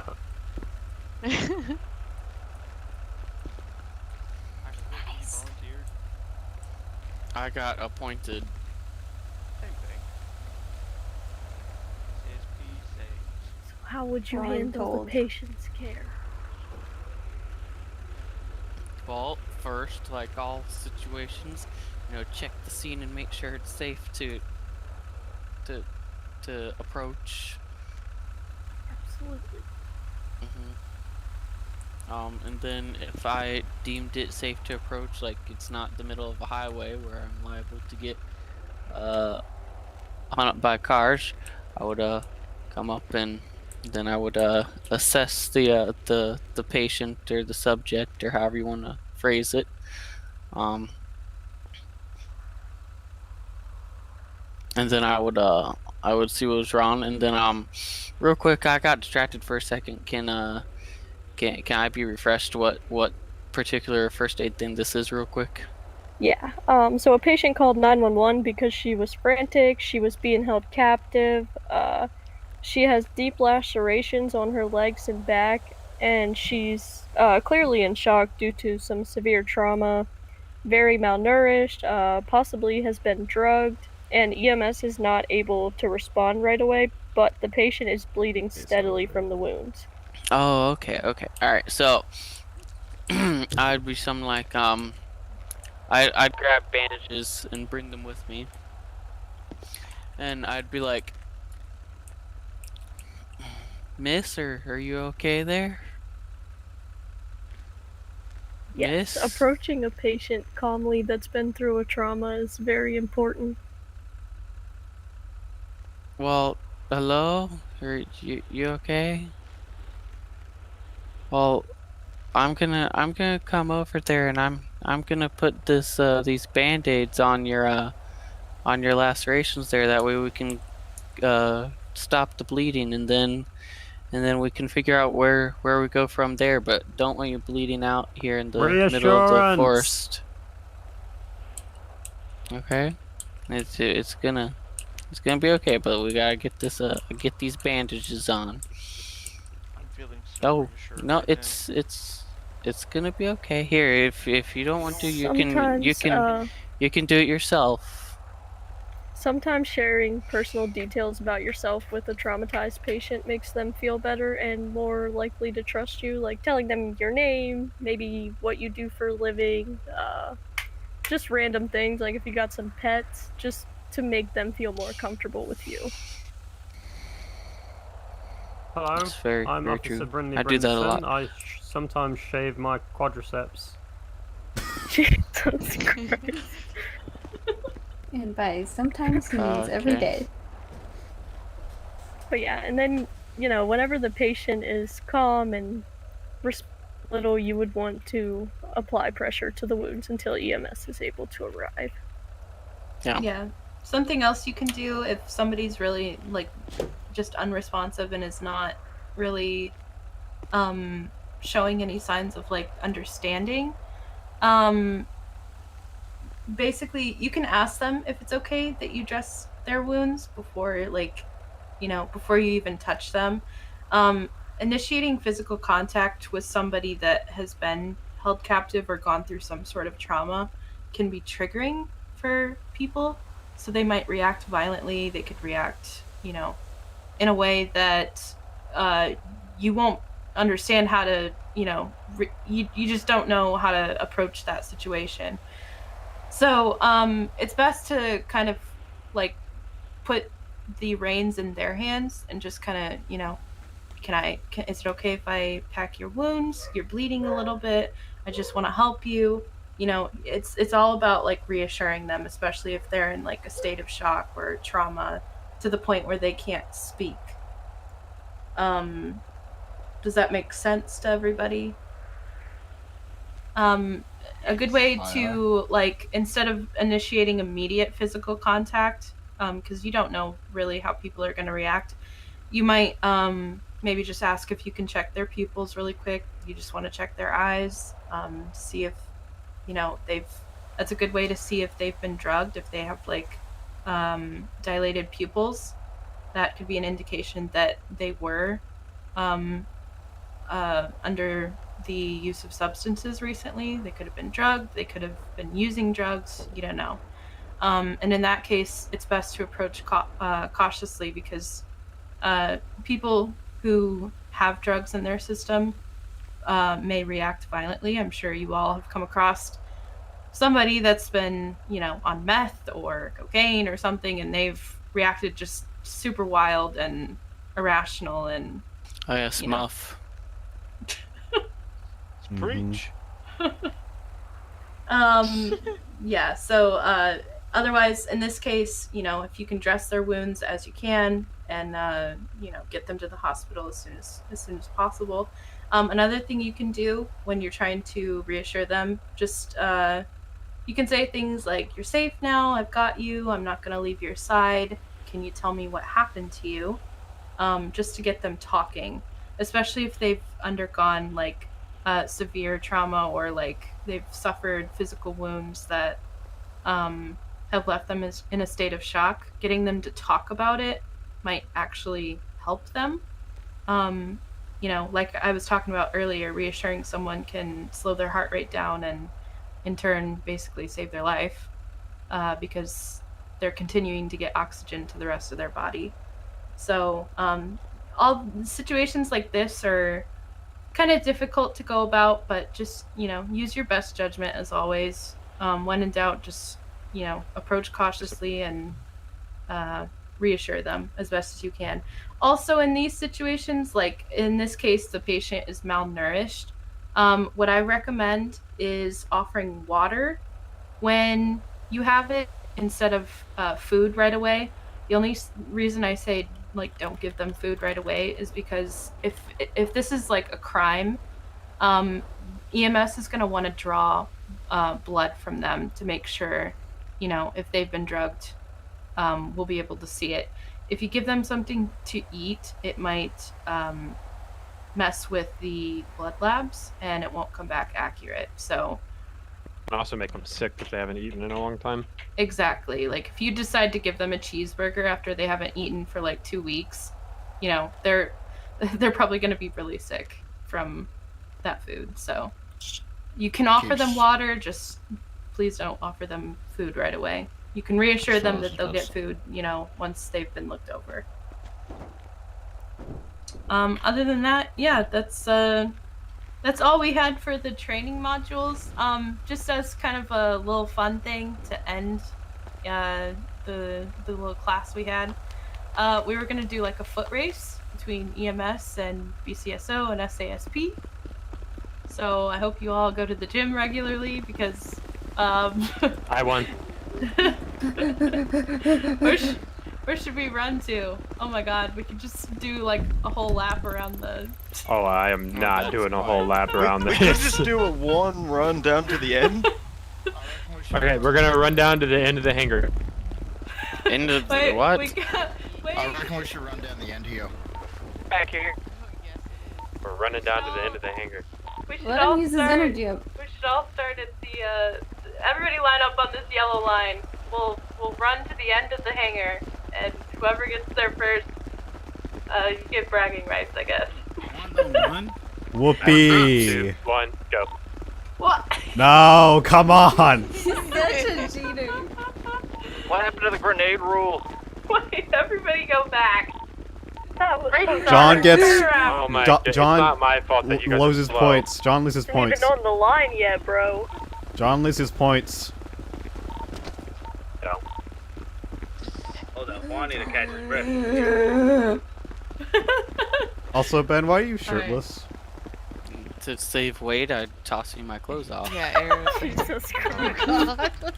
That's why this guy Well, I'm not ready yet. shapes his calves. Better call him Alright, over I'm radio just so saying, everyone if you're in hears. front of me, you better be good at dodging. Alright, is everybody ready? Sure. See. Alright, 3, 2, 1, go! You sneaky fucker.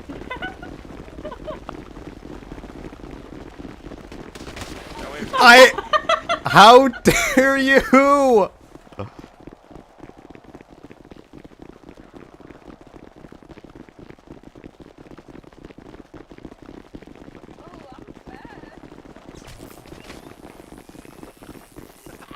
Ow! Why am I dead? That's what you get, you cheater.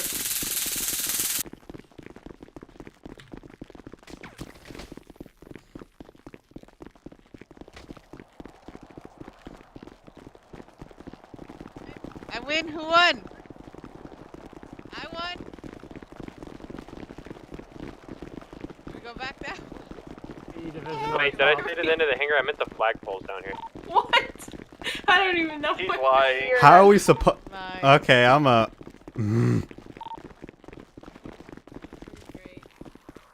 I've been tased.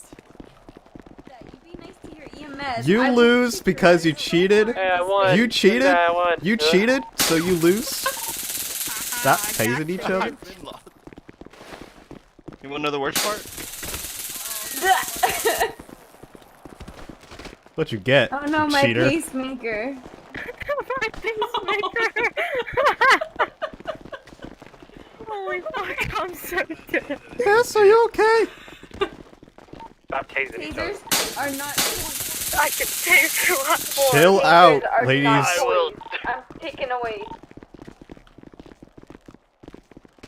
Alright, well, I guess I win since I'm the only one back here. I am fucking stuck. Oh wait, we were supposed to go back? Where all the cars are. Adam, Oh, y'all watch wanna yourself. tase each other. Oh, can everybody actually come back to the cars? I kind of want to get a group picture of all of us. No. I think I won because someone cheated and screwed me over. I knew you were back here, all of you.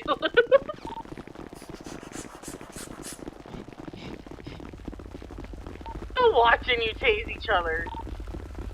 See, look at that. I won. I'm totally not in 5th place right now. Oh man, that's such good form. Very How do you do that? Oh my god, we have matching fanny packs. We do. Look at us. Captain. See, I'm prepared for training. Sorry, we definitely left Lemon in the truck. Can you guys Don't stop tell us teasing nothing. each other?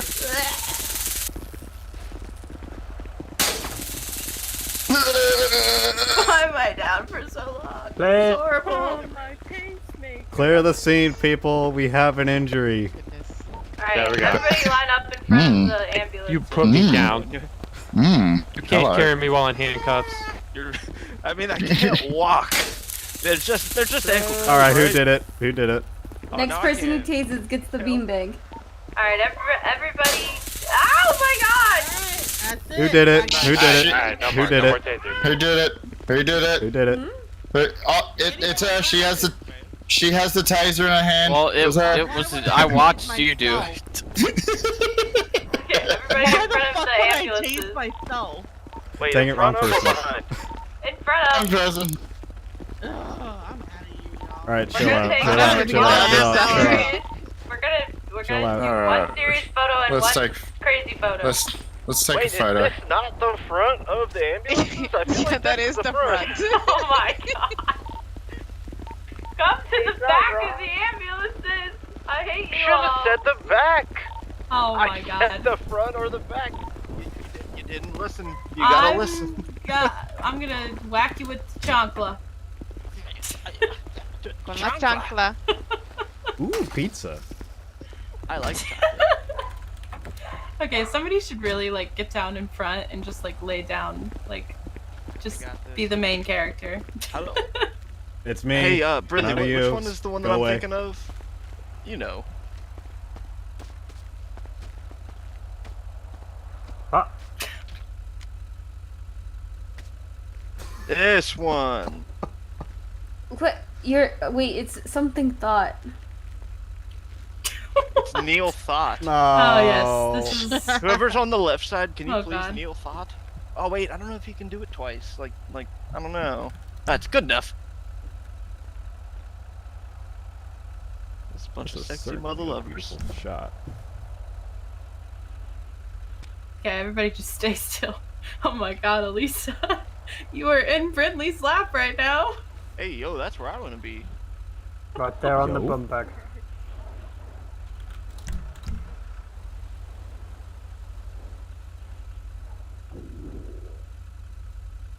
This is supposed to be the serious shot. Not me. Not me. Whoever's holding the pizza's Apparently, not hungry. my god. Hang on, give me a minute. I'm just trying to take a picture. Did someone say team deathmatch? We could. My We don't have a lot of face is PMS like- though. The CMS is flying out after. You can take BCSO. I didn't know where to Bye. post it, so I posted it in What the hell is PD BCSO? main. BCSO? That's Wayne the County Sheriff's Wayne County Sheriff's Office. Come No, on. I didn't know That's a we really had good one. question. Man. I didn't know we had one. Yeah. Nah, I haven't been around. Alright, now we're gonna do the funny one. Because this was Wait. definitely the serious one. Yes, definitely. So now 1 the minute. funny one?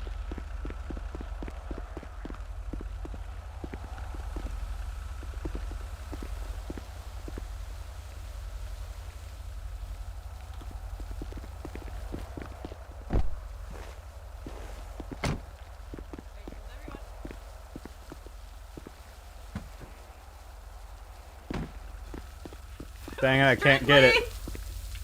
I can't get it. I can't get it. Put your Christmas tree down. Alright, I got my funny pose. I'm not ready yet. I don't think.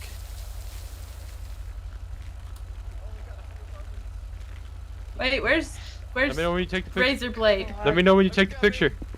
Oh my god, I know what you're doing! There we go. Ah! You got me!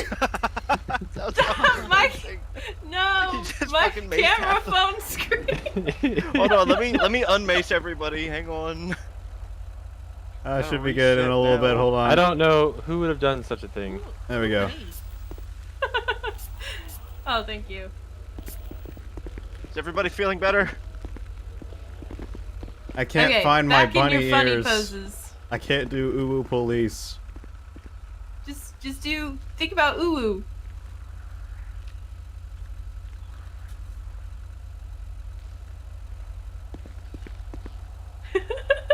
So who's taking Take a shot? rest for not being uwu. I'm taking the shot. Ben, quit And there's moving! Ben being an For airplane. reindeer's sake, can we take gotta a face second towards funny each other. picture?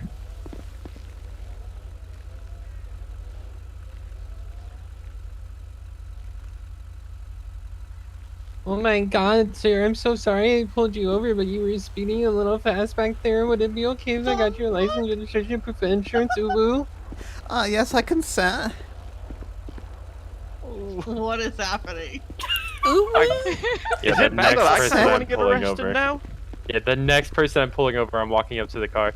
Hi, sir, I'm so sorry to bother you today, uwu. Please pull me over, my god. I consent. Uwu. Uwu? Uwu? Notice me, Uwu? senpai. Uwu? I consent. I consent. We are grown adults, and this is what we're doing. You're the one doing it with me. Don't fucking bullshit. Speak for yourself. You're the one Okay. with a tennis racket. I think I got a few. One of them. Wait, one more. Okay. I feel like one of my camera screens got sprayed with pepper spray. Well, what the fuck? Who did that? Oh, I wonder who did. Yo, who is Some sitting there mystery. taking pictures for their OnlyFans? I don't know, but Ben Is is that walking Bruce? them now. Bruce, are you taking pictures for your OnlyFans? Uwu? I swear you said I said Luke. Ben, you're in the way. Oh no, the reindeer's back. Oh my god, fucking reindeer. Don't worry, we're sheriff's Ew. department. Ew. Jesus Christ. Uwu, my name's Reindeer, Sheriff come John up from the here. DPSO.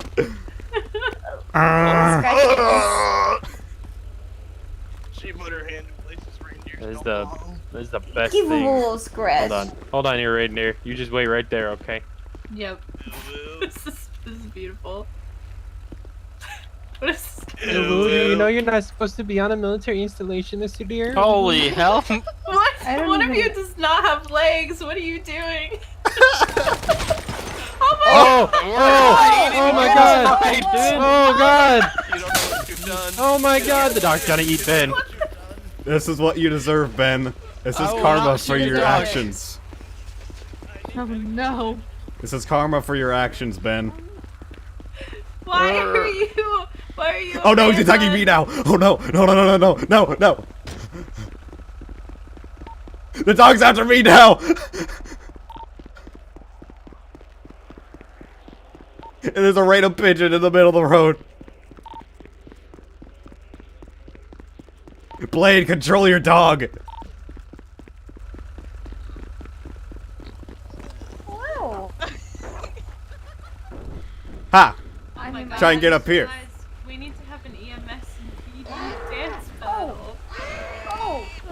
What is happening? What? What even is happening? Somebody has bloody footprints. Oh my god. Elisa and Elena are so cute right now. Oh my god. They really got on top of the airport. Why is there a pig fighting a deer? And who is this random bald guy? Oh my god. Claude, why are your footsteps bloody? It's you. Blade, can you control your dog? Lisa, what the heck are you guys doing? Holy shit. Oh no! No! What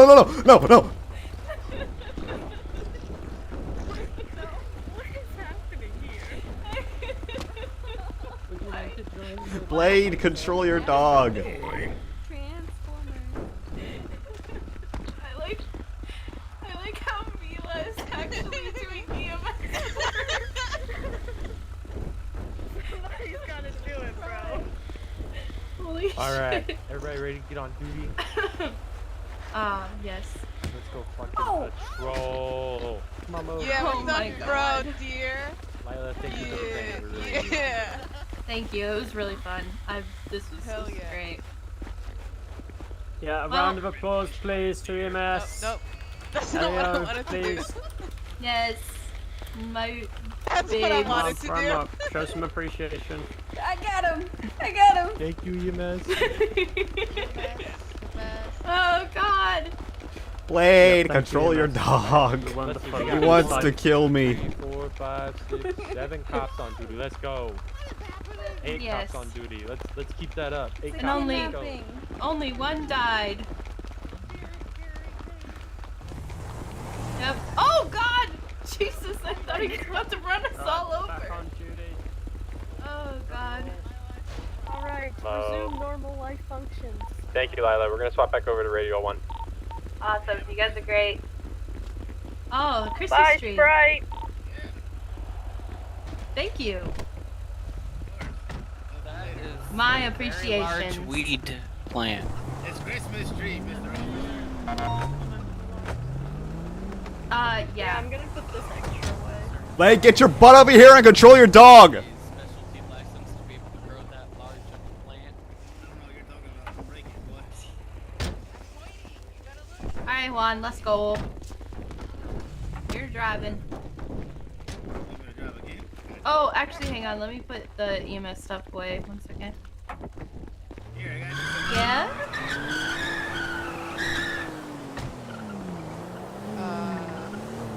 Yes.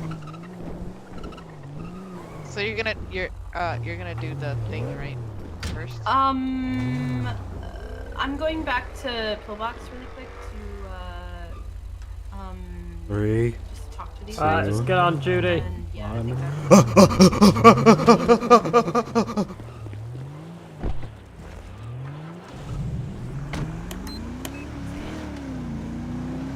The dog wants to kill me.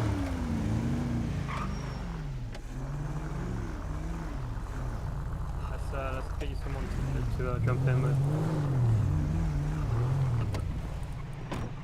Alright, Jose, you fancy taking this cadet with you? Yes, I will take him. Okay, let's get rid of this caprice. Alright, back on Radio 1. Hello, sir. Cadet Lincoln. Hello.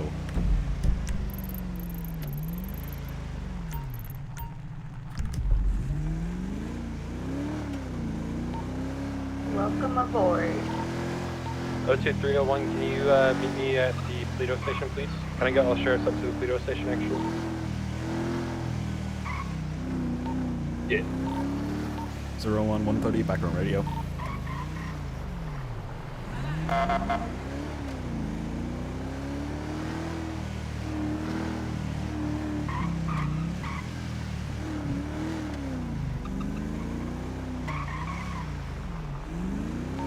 State troopers, if you guys want to come up with us, you're more than welcome to. Our super secret hideout. Brew, we can show you guys the new department.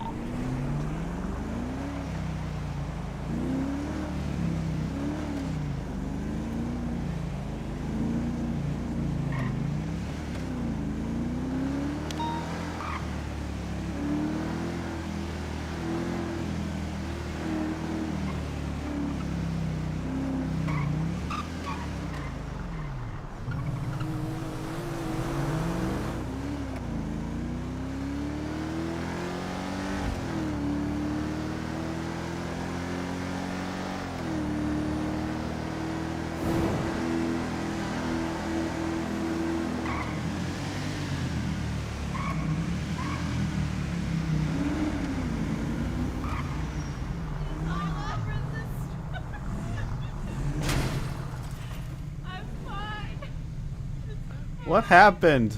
I did have my seatbelt on. You just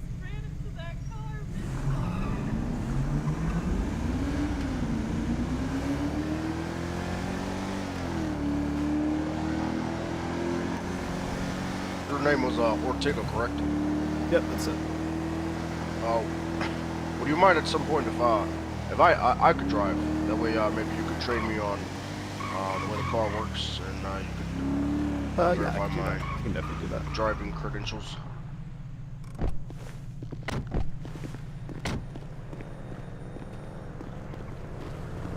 Just let me repair this dang thing. Yes, sir.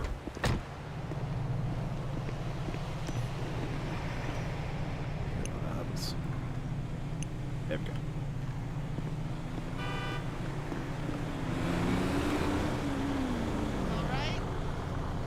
Yeah, we're good. We're all good. Okay.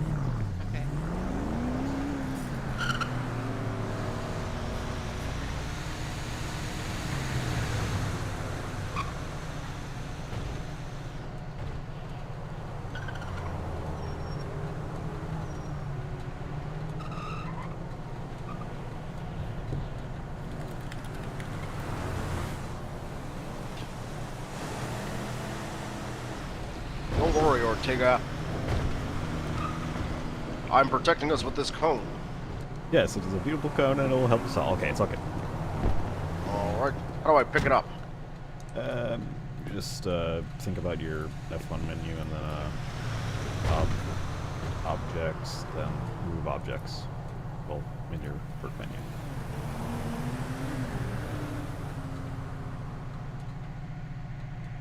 Yep, there it is. Okay.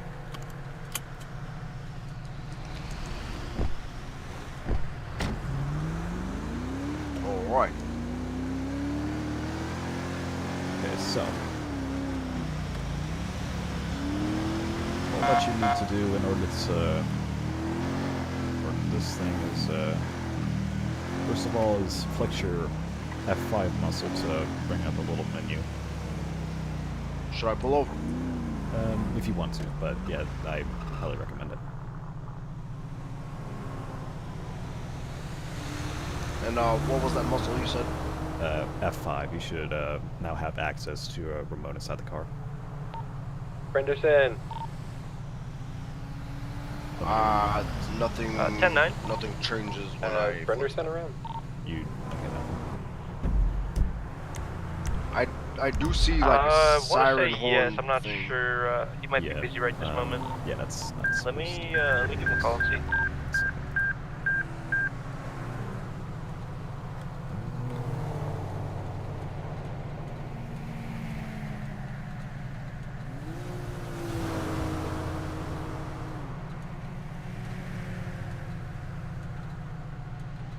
Well, does your set of muscles have a FN muscle?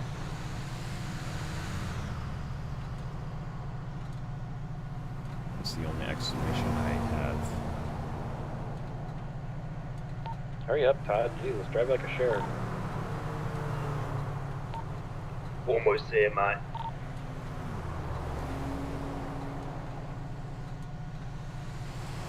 I don't believe so. Because it's my car, we can probably return to the station if that's correct.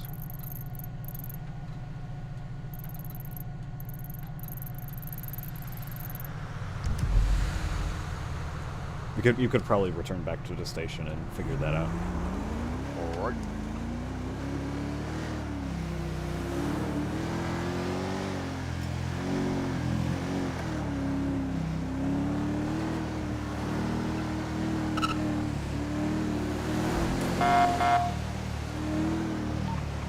Okay, 01120, show me service. Hey, 01120, can you head up to Toledo Bay? Can do. So what was it you were trying to show me? I was trying to show you 01410, gonna show me 10-7. I'm gonna be out for the evening. You have a safe evening. Okay. And I was trying to show you how to bring out the remote to get access to all the things that you need to get on the car.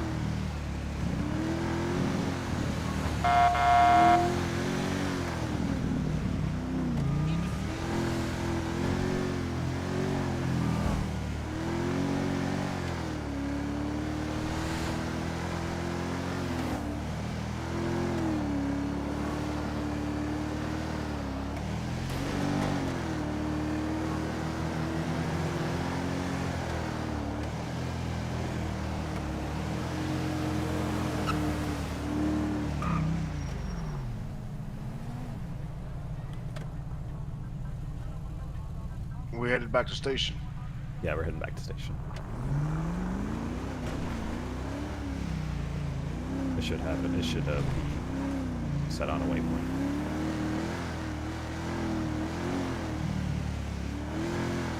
Oh, and also, just so you don't pull over anyone accidentally, in the city of Los Santos, you have to treat the stoplights, when it's a red light, just treat it as a stop sign, and it's, make sure that there are no cars coming, all that.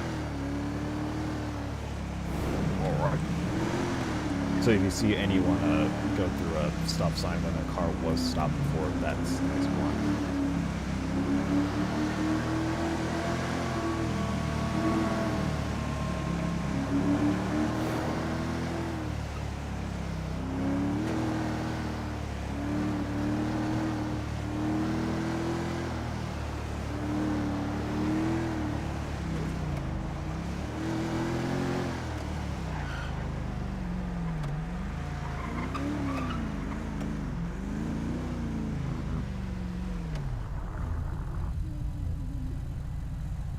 Turning from the wrong lane.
Oh, I put it at the clothing store. Alright. Sorry about that. No worries.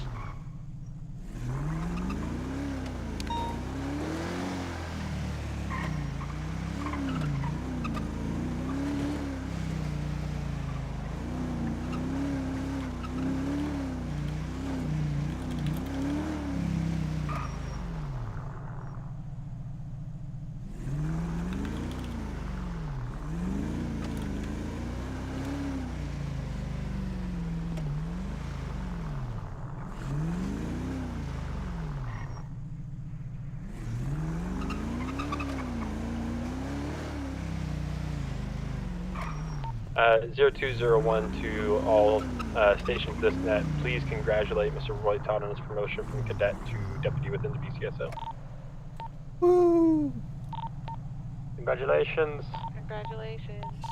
I'll be there short sec to give him a personal appreciation. Thank you all. It's a lot. Alright, so, oh wait, are you on radio right now? Yes.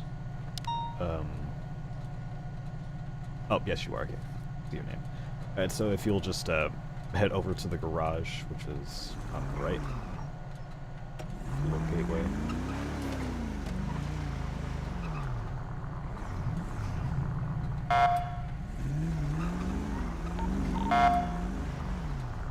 Oh, 1301, going to be gone 10-7 for the time being, guys. Take it easy. Thank you for training. Thank you for your service.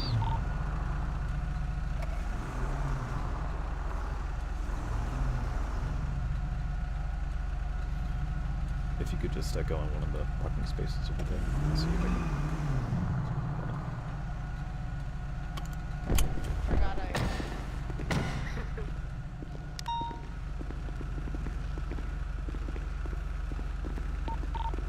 I'll move this card.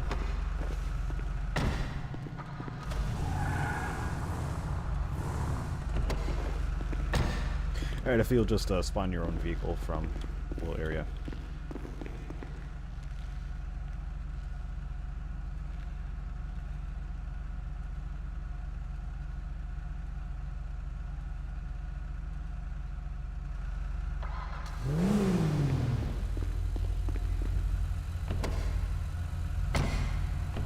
Oh, I went in the back seat. Okay, so flex your F5 muscle, maybe that did the trick. Oh, yes. Okay, cool. So it was because that was that. Okay. So oh, that's fine. Okay. So if you see a on the top of the remote, it says We're in the parking lot, Brent. toggle display, I do believe. Yes. What I want you to do is click that. Alright. Do you see something else pop up? Yes. Alright, so that is the speed radar. Shows you how fast cars are going. So if you just press the power button, which is labeled PWR. Yep. Alright. Alright, now it says hold, so what you need to do is put it off hold. So all you need to do is press the it's gonna take me a little bit to figure this out because I'm trying to draw a mental image in my head, but it's kind of hard for me to do that. Do you want me to read what I see? Yeah. Alright, right under toggle display it says front antenna, and then under that there's 3 buttons. One says Applepie/REL. The middle button is an up arrow that says XMIT hold, and then the right is same LK/REL. Okay, so on the top one, all you need to do is press the left button and then the right button and then hold. I don't know if that's how you actually do it, but that's just how I do it.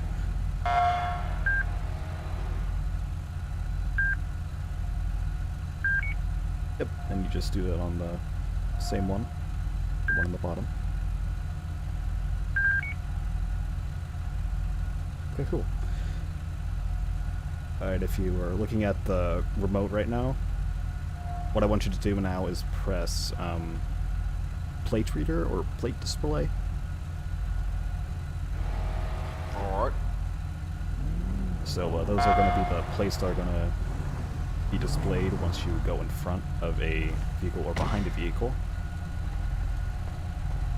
It will display its license plate and then its number. So it's better to figure out which vehicle it is. Right, okay. Okay, so in order to lock that plate, you flex your numpad 9 muscle for the front and flex your numpad 6 muscle for the back. Alright. And I think it's also to lock the speed of a vehicle. It's you flex your numpad 8 and then your numpad 5 for the back, numpad 8 for the front. Ortega, I had a quick question. Yeah, what's up? So with the the new call signs, are we calling in 01202 Sierra, or I don't. Is that how we're doing it? I don't think we're doing 202. I don't think we're doing the Sierra bit. That's all I know. That Okay. we're just doing 202 for now. Zero. Okay. Yeah. Yeah. Because I've been on leave for 2 weeks, so I'm not sure what's happening. I wasn't even in the emails, so. Yeah, you're good. Yeah, bud. All right. Yeah. All right, I'll do that. Thank you. You're welcome. Okay, so just to make sure that I was correct, is there a word in orange that says locked under one of the license plates?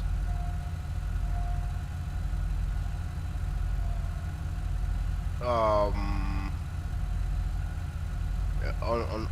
the plate reader, you mean? On the plate reader, yes. 01202. No, I don't see any. Okay. Welcome. Could you? Can somebody actually head over to the hospital and get with Lila to check on Miss Brooks? Still there on my way. Could you put away your remote for that? Just flex your escape muscle. Just need to figure this out real quick.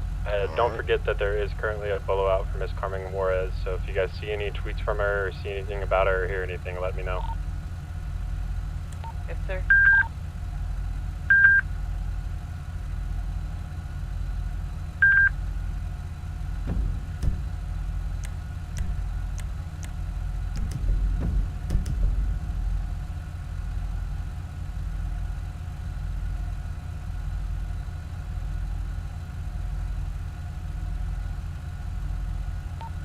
Zero 1120 bike unit passing on your left. Jesus, don't try to kill him. Yeah, it should be flexing your numpad 9 for the front and then numpad 6 for the back. I don't know if it's working for you, but alright. You can always change your muscles if you need to.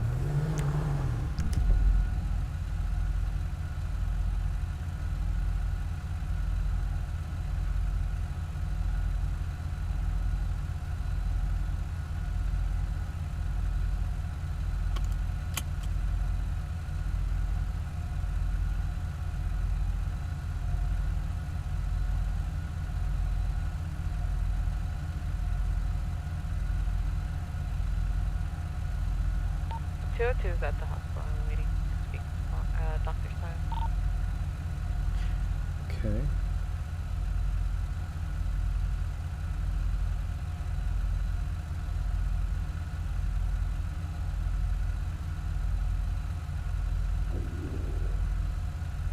Alright, I have locked the plates in front of me. How do I take it, remove it? I just flexed the same muscle again. Oh.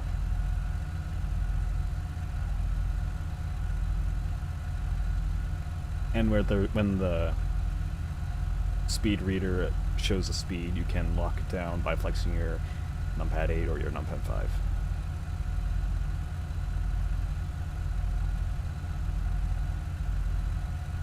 Alright. Okay.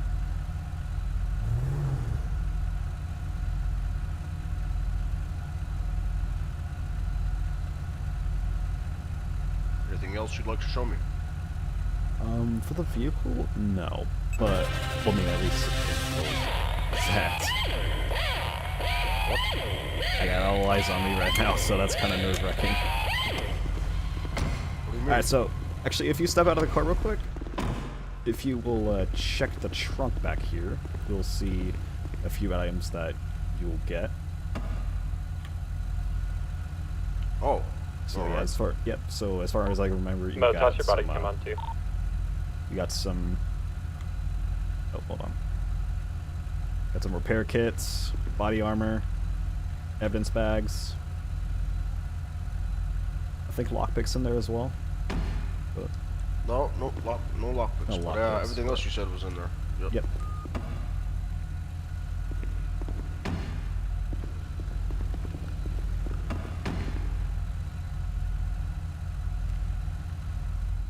So yeah, everything that you need to go on patrol. Well, a lot of things in there is in there. And to repair your car, all you need to do is grab one of these repair kits out of the trunk, then move over to the hood over here, then just use the repair kit, and that's about it. Only takes a few seconds, probably half a minute. Not too long. Ortiz, you good? Yeah, I'm good. 01130 is any a friendly positions fight forward? among friends at Pillbox.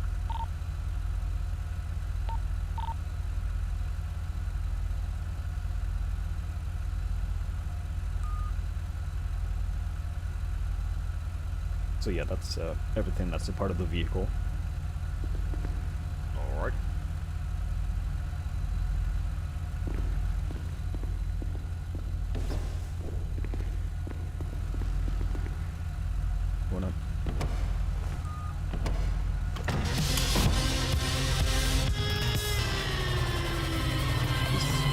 music coming out of the car for you? Or is that just me? I did not hear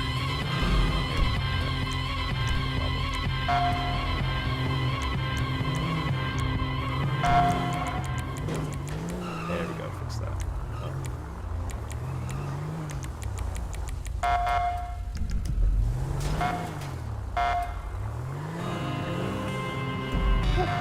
Hey.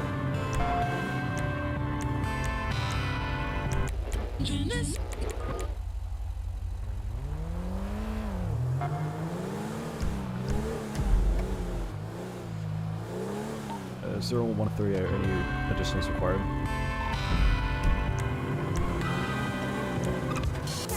Damn, this truck is eating me. Take it Who are you speaking to? out. Talking to you. No, we're good here. Actually, can I get a unit that's got a little bit of a faster car than my truck to hang out around the Del Piero Pier area? Maybe near Tequila or something, or Bahama Mamas.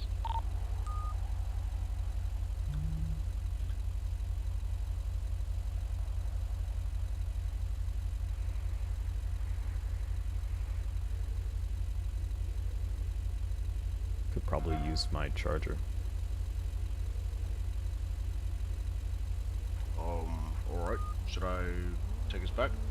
Yeah, you can take it back.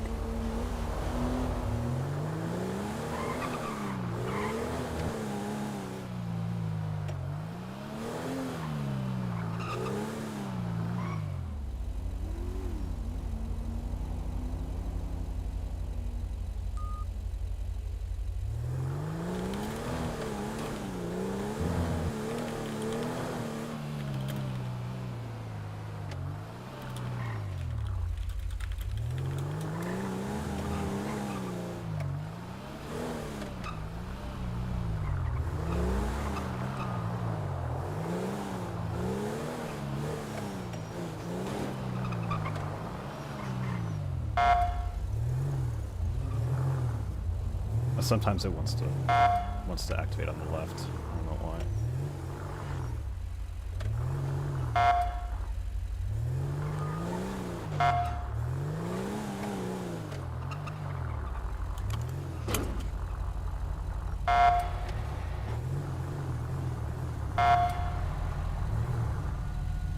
How do I put this away?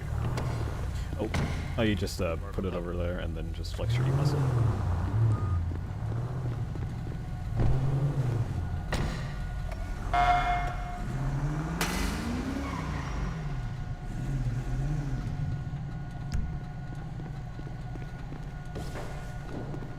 Hello.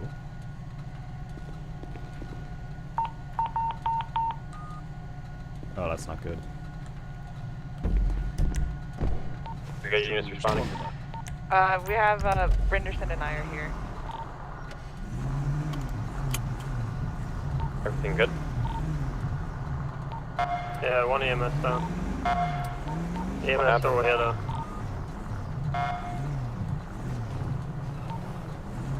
Sheriff, what's your status?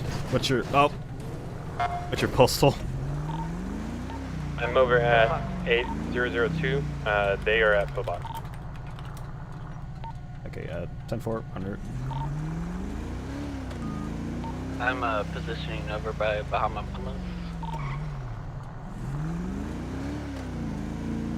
Mamas. Disregard officer down at Pillbox. 10-4. All is well.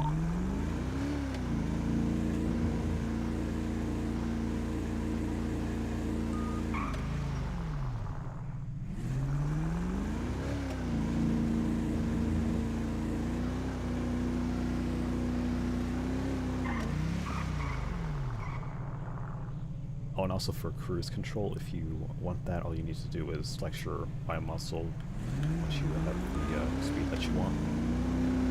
Alright.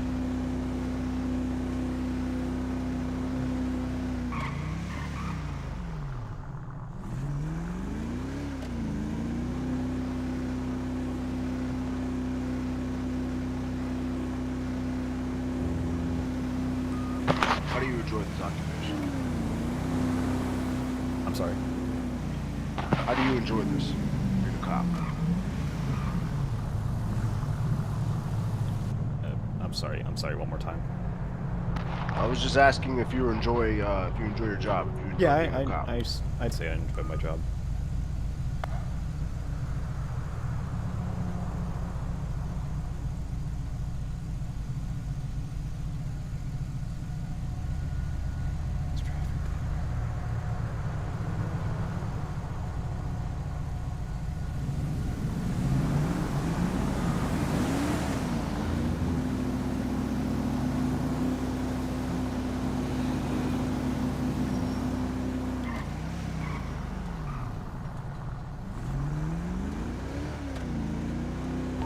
Mo, are you good?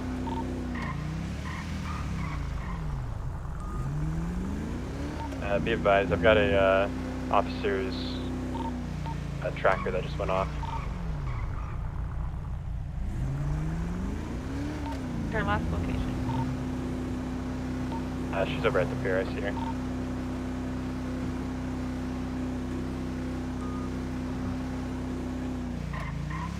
What happened? You guys are good.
Hey, Ben, you're good. I appreciate it.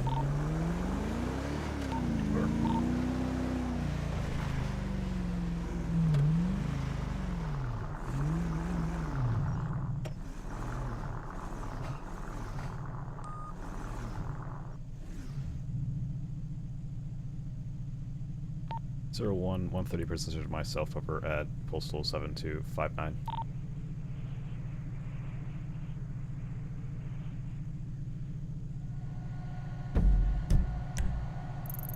Why?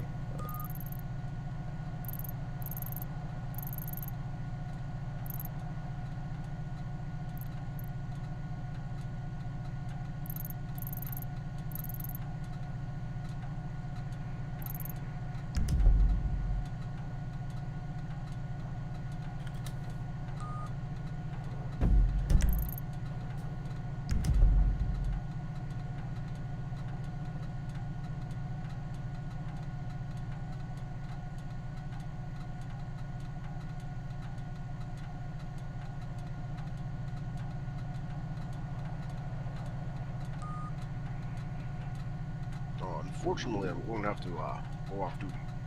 Oh, you're gonna have to go off duty. Yep. I cannot. It's fine if I just take a little nap right over there, right? If you really need to, you can. Or you could take me back to the car. I just don't want to wait. Maybe you have to turn around. Yeah, but if you really need to, you can just fly out right here, right now. All right. Just make sure that you let everyone know. All right. Do I just say off duty? You just say your call sign and then going off. Yeah, like after. Yeah. Okay, gotcha. Yeah. 01301 going off duty.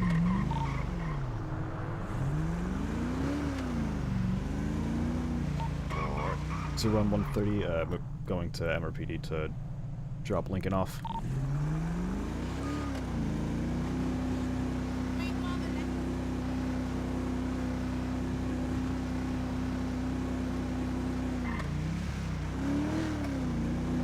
appreciate you showing me that.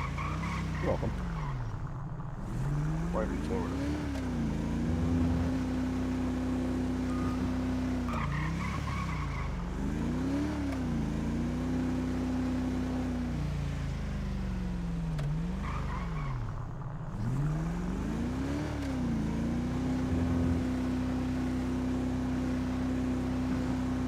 Married, Otega? I am not married now. Ah. I have an online girlfriend. Yeah. Things are getting pretty serious.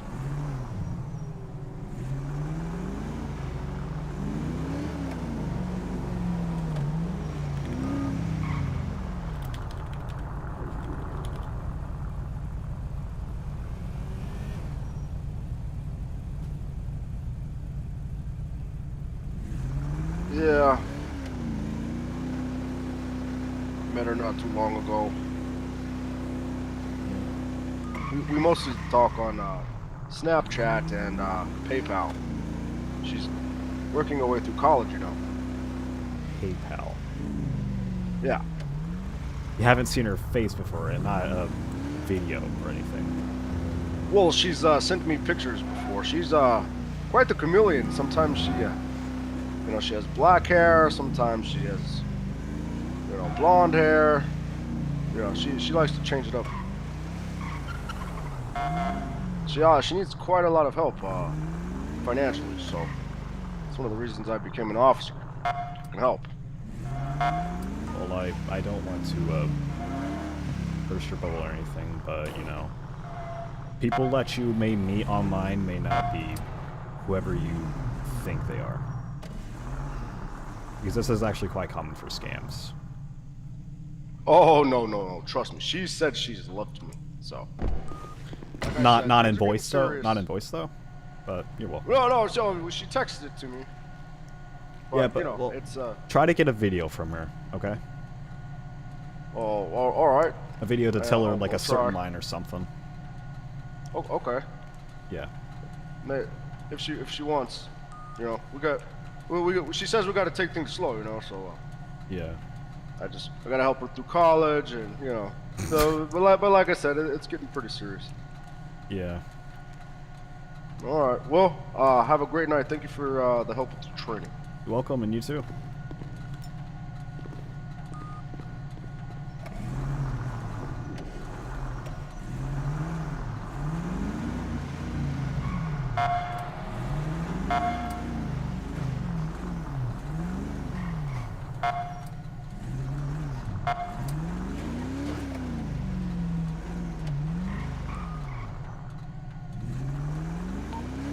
Zero 130, Elena, do you mind if I come over there?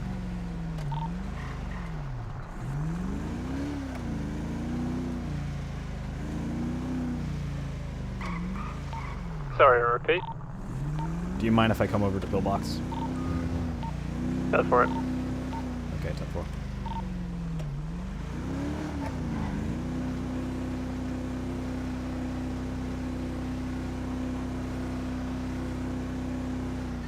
Because Jose needs to get involved in this Carmen Juarez case, or else he's gonna die.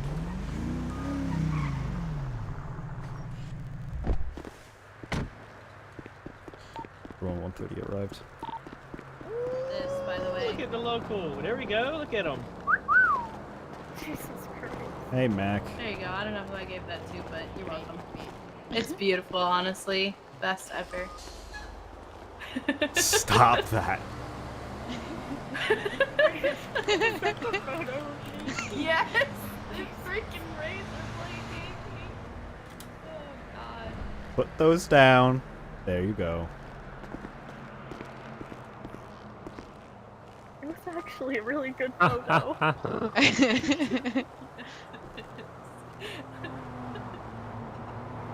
How it feels when you've got a PD EMS meeting and your brain's asleep.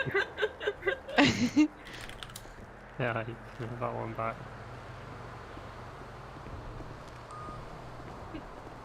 Perfect. Now I'm gonna give it to Lila. She has to put it on the fridge. Yep. Okay, I I'm gotta on, take ready. it to the fridge. Are you ready? Okay. Yeah. so proud. Head out to MRPD. Yeah. ERB. So. Yep. Sounds goody. No, deputy. Hello, sir.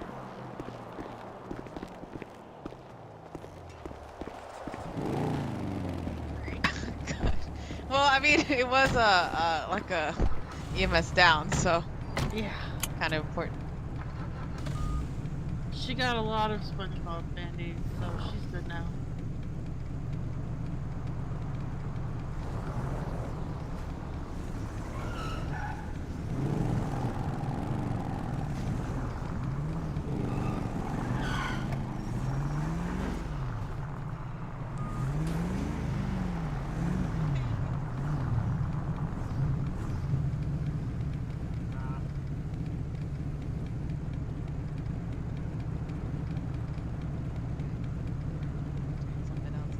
I would go after that local.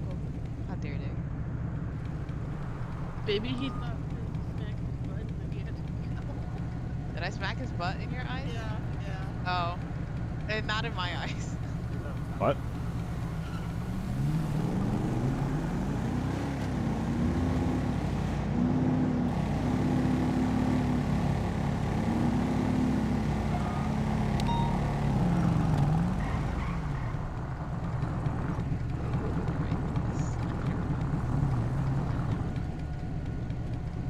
Yes. The light screen.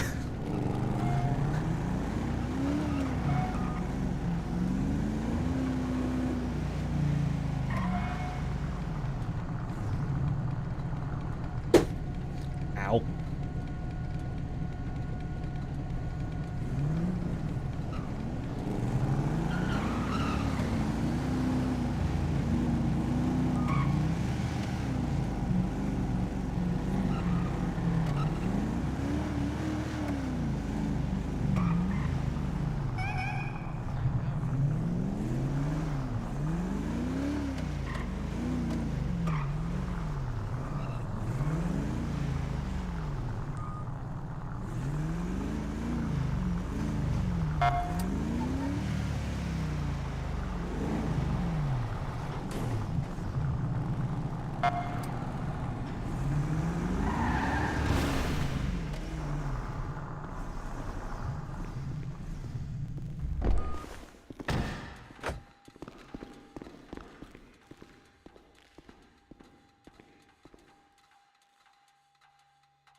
Congrats on the new relationship, Ortega. Yay. Don't fight me, please.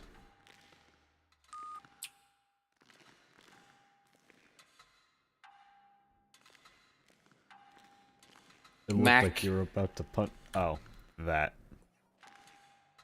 No, it's New relationship with Mac. It's been there for a while. A long time.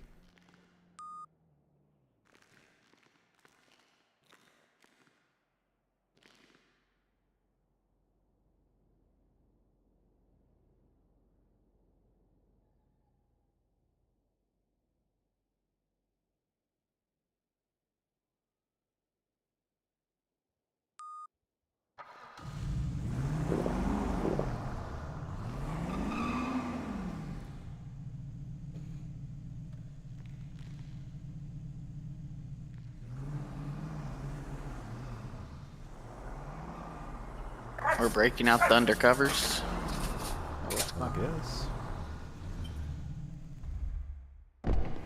Is that the FTO outfit? Oh, mine? Yeah. Yeah. I got a better one, hold on.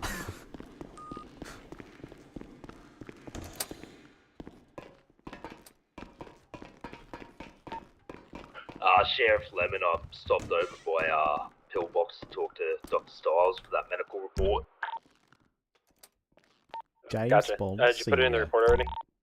She hasn't even done it yet, mate. Okay, fair enough. That's Did you check in on Officer Brooks while you're at the hospital? It's still comatose. Nice badge. Yes, it is nice. I'll only be wearing it during FTO stuff. Oh, nice hoodie. Oh. Thanks. Welcome.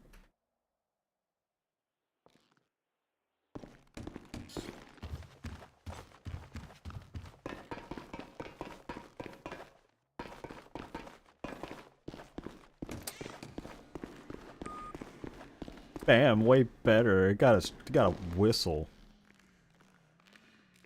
Not what you got. Oh. Yeah.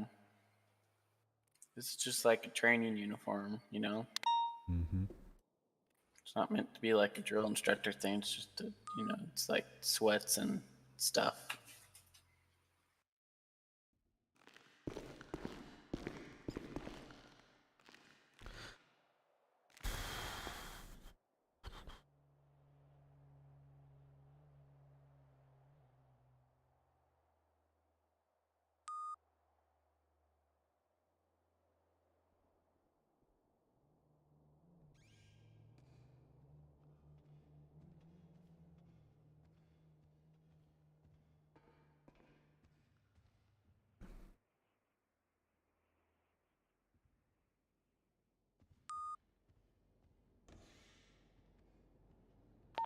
One 202 is doing a weapons licensing at the shooting range, so disregard any shots fired here.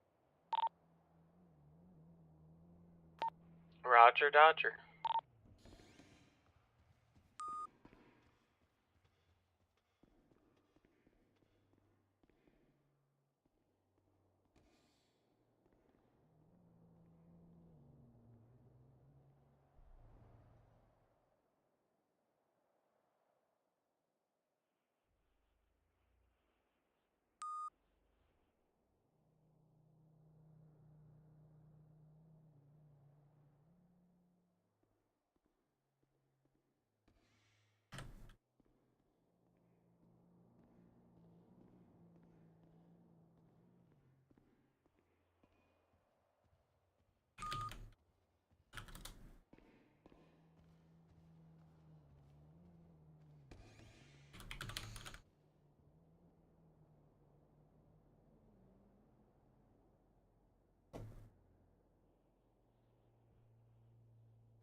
Okay, yep. Real quick. Would you be allowing But do you this ever perk it on you? outfit as a criminal investigation outfit?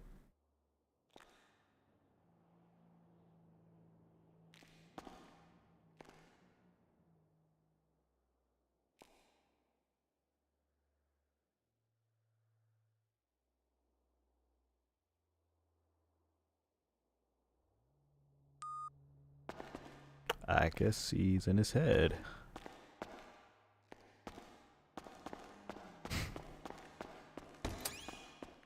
I'm beating myself right now. I don't know if I like myself. Oh.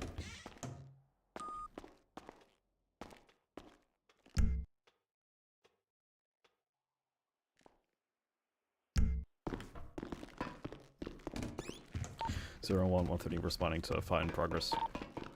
You're good, we're already here. We got it handled. Okay, 10-4. Local tried to pull Mo out of the vehicle.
Is everything good over there? Yeah, we're good.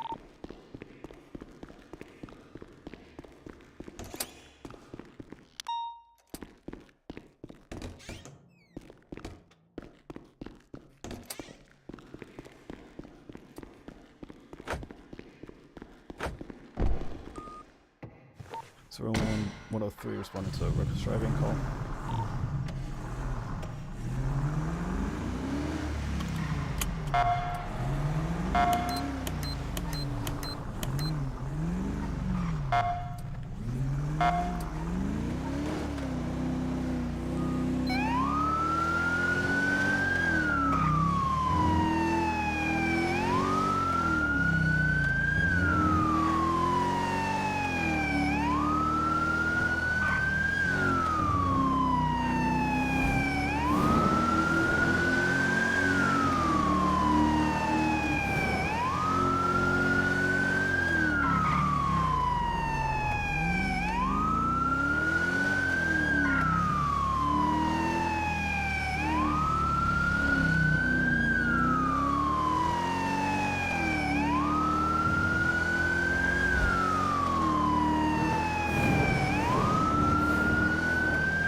Zero 0201, respond to latest shot fired. Oh, never mind, that's you guys doing your class.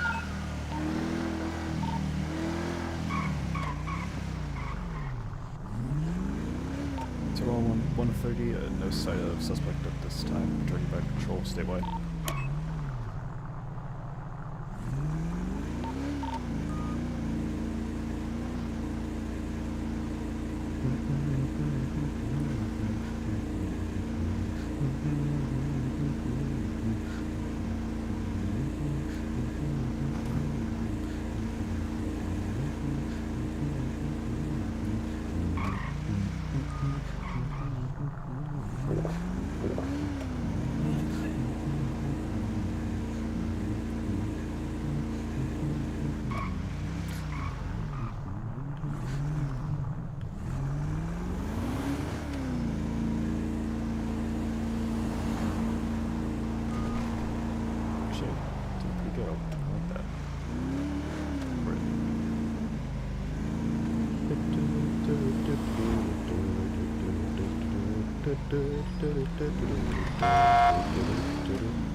Bruh.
Zero 2250 returning to MRPD.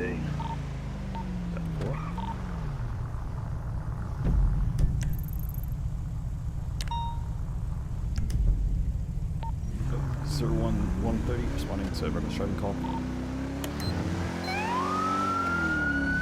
Okay, where was it last going? I didn't have to look at it.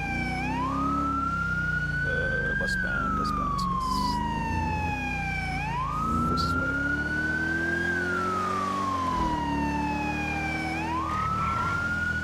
Yeah, that goes Grips.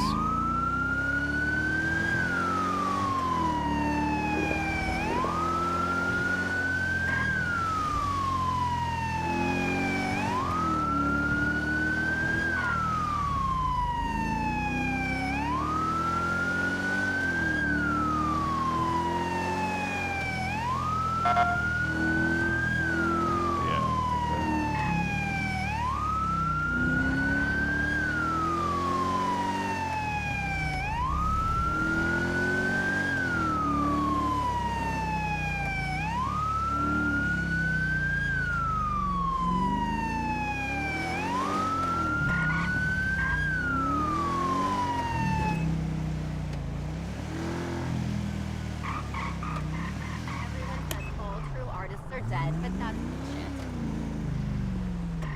Hey you, I feel so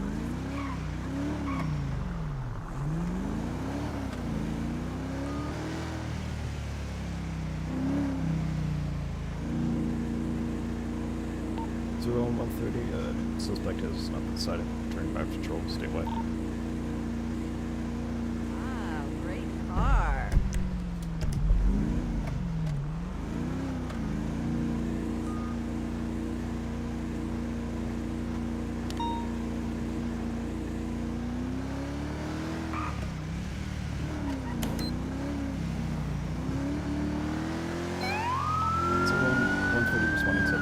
Call.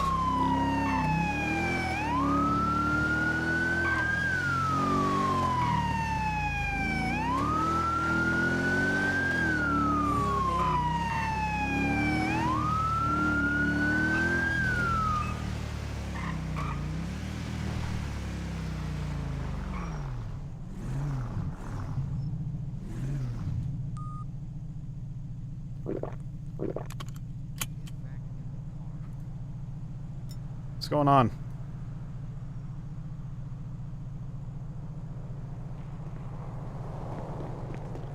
He was giving me a ride and then he got too excited and started going fast and then I yelled at him so he pulled over. Alright, I'll take care of it. 01130 performing traffic stop on postal 7275 eastbound. No additionals required.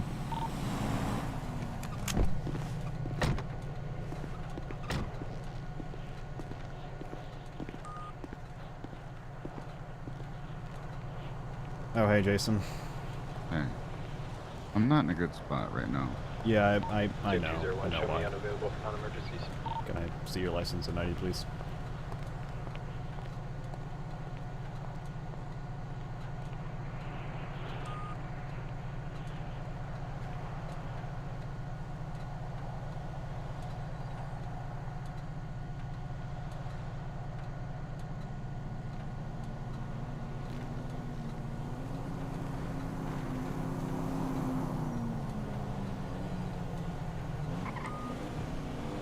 There you go.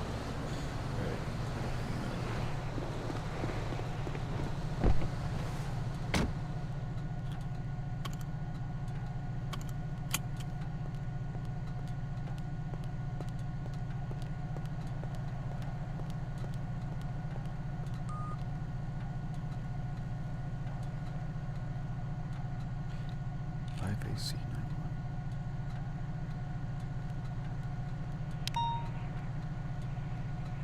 Oh my gosh.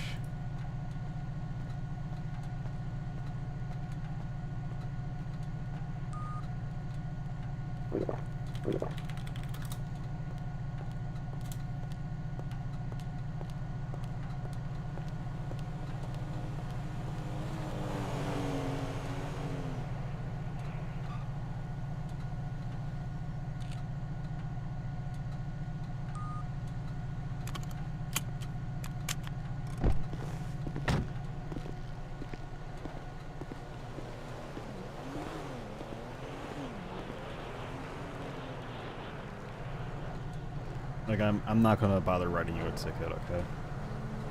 I appreciate it. Because I know you're in a bad mood right now, but just please slow down. Mo yelled at me and said, "Slow the fuck down," and well, yeah, you're gonna hurt someone, so just please slow down. If I told catch you him he doing it had again. precious cargo. yeah. And as soon as she said, "All the cops are coming," I immediately pulled over. Yeah, so if I catch you doing it again, I will write you a ticket, okay? All right. Right. Drive safe now, okay? You're free to go once I turn my lights off.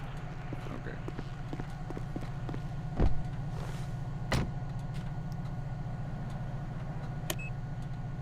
Zero on 130. Citation. No, not citation. Warning was issued. Returning back to patrol.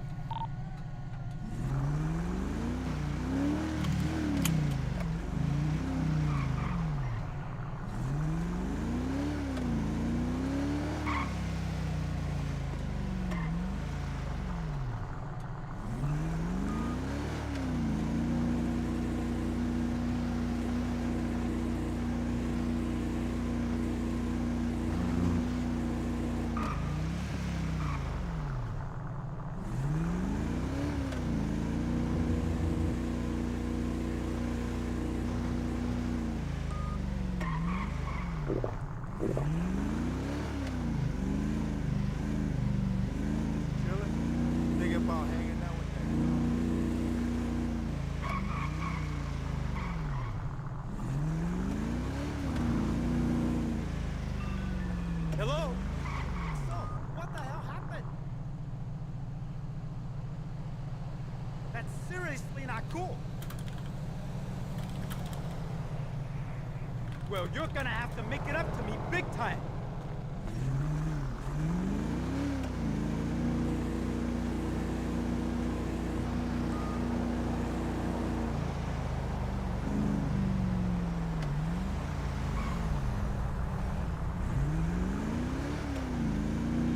Hello? Yes. I'm trying to get home.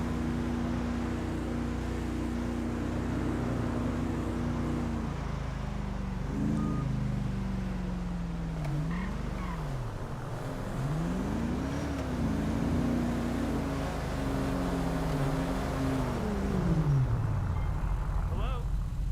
Oh, sweetie. I've been thinking about you. Where have you been? Jeez, there's so many people over at Applepie right now.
It's around 1:30, going off duty, 10-7.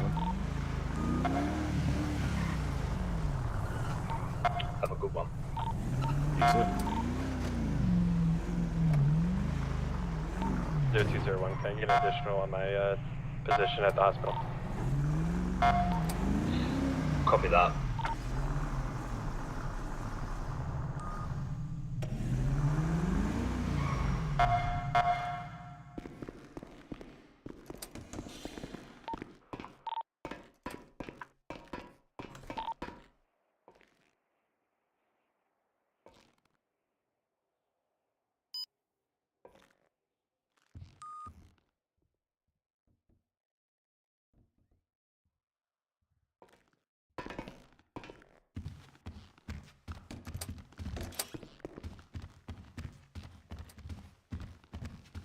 Hello. Hello. Hello. Hello.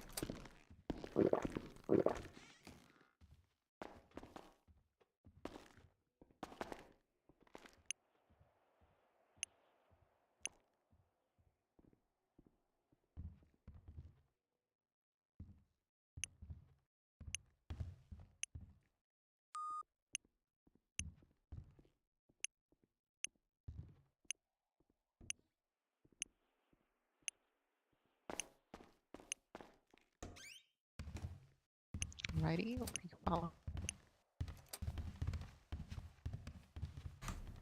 I like your uniform. It's well put together. Thank you. I know Wait for me, my car's fucked. there's like I'm already gone. Gonna be in a chase with a white vehicle. It's gonna have, it looks like Japanese on the side of Los Santos Freeway. Down northbound Los Santos.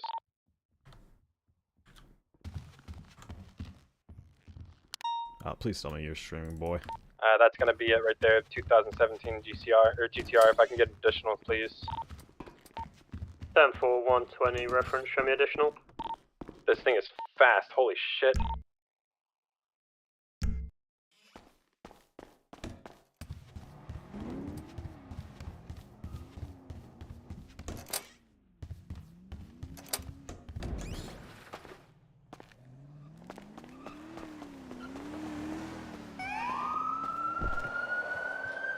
I lost eyes. 02250, sorry about that, my car's having issues. You're good, there's no way that truck would have been able to keep up. 01-130, is anyone aware of the sign that says you'll never want to see me again on the front door of MRPD? Yeah, I saw it. Okay. Can we get that documented, please? Way ahead of you.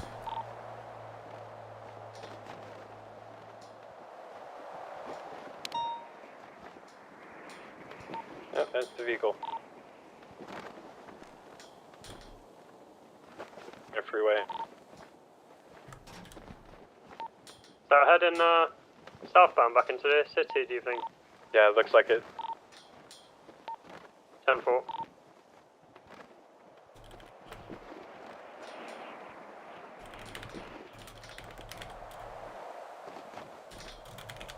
It's like a white and colored GTR with a lot of writing on the side of it.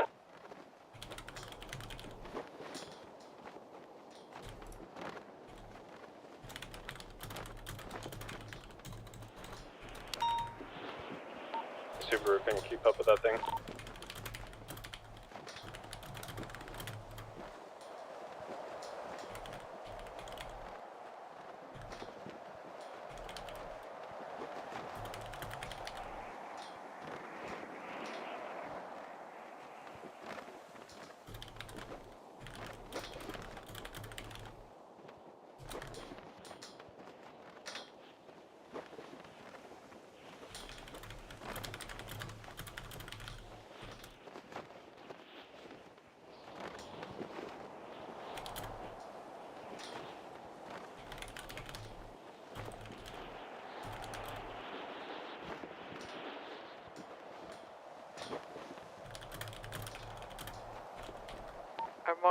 additionals required or anything? Negative. You guys happen to see a white Nissan GTR?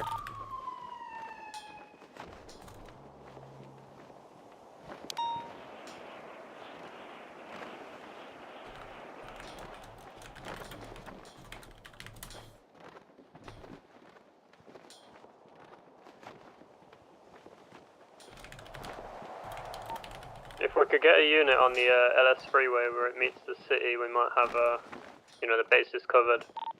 Yeah, plates come back to a Mac Cook. I'm gonna put a bellow out for the vehicle. Oh, Mac. What are you doing? 02250, where'd you want me, sorry?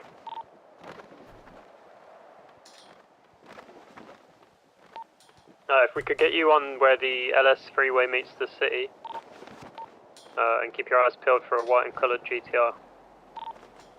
Copy.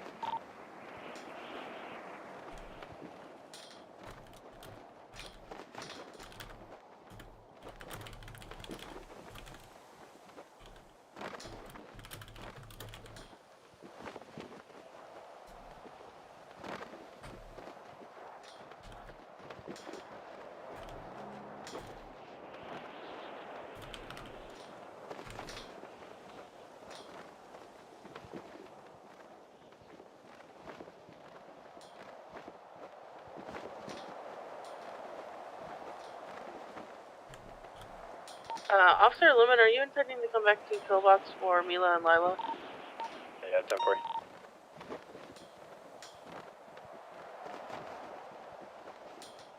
Thank you.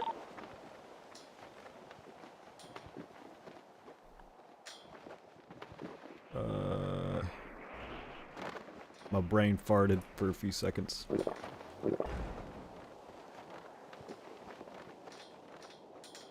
No, not that right there.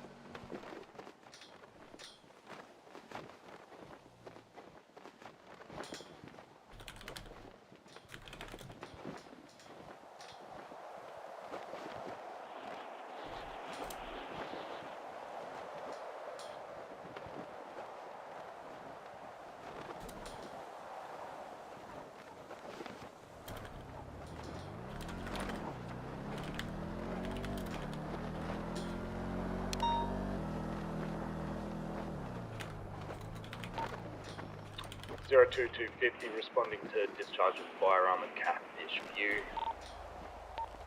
01120, any reference shot?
Hey, Elena, can you tell them I'm gonna have to respond later? I'm gonna head up to that shooting.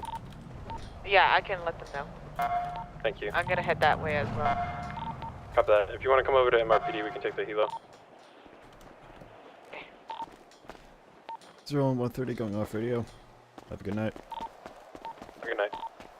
Not Joseph. Night. and secretly hide into this nice little alleyway, and then flex my F8 muscle, and then Q-U-I-T.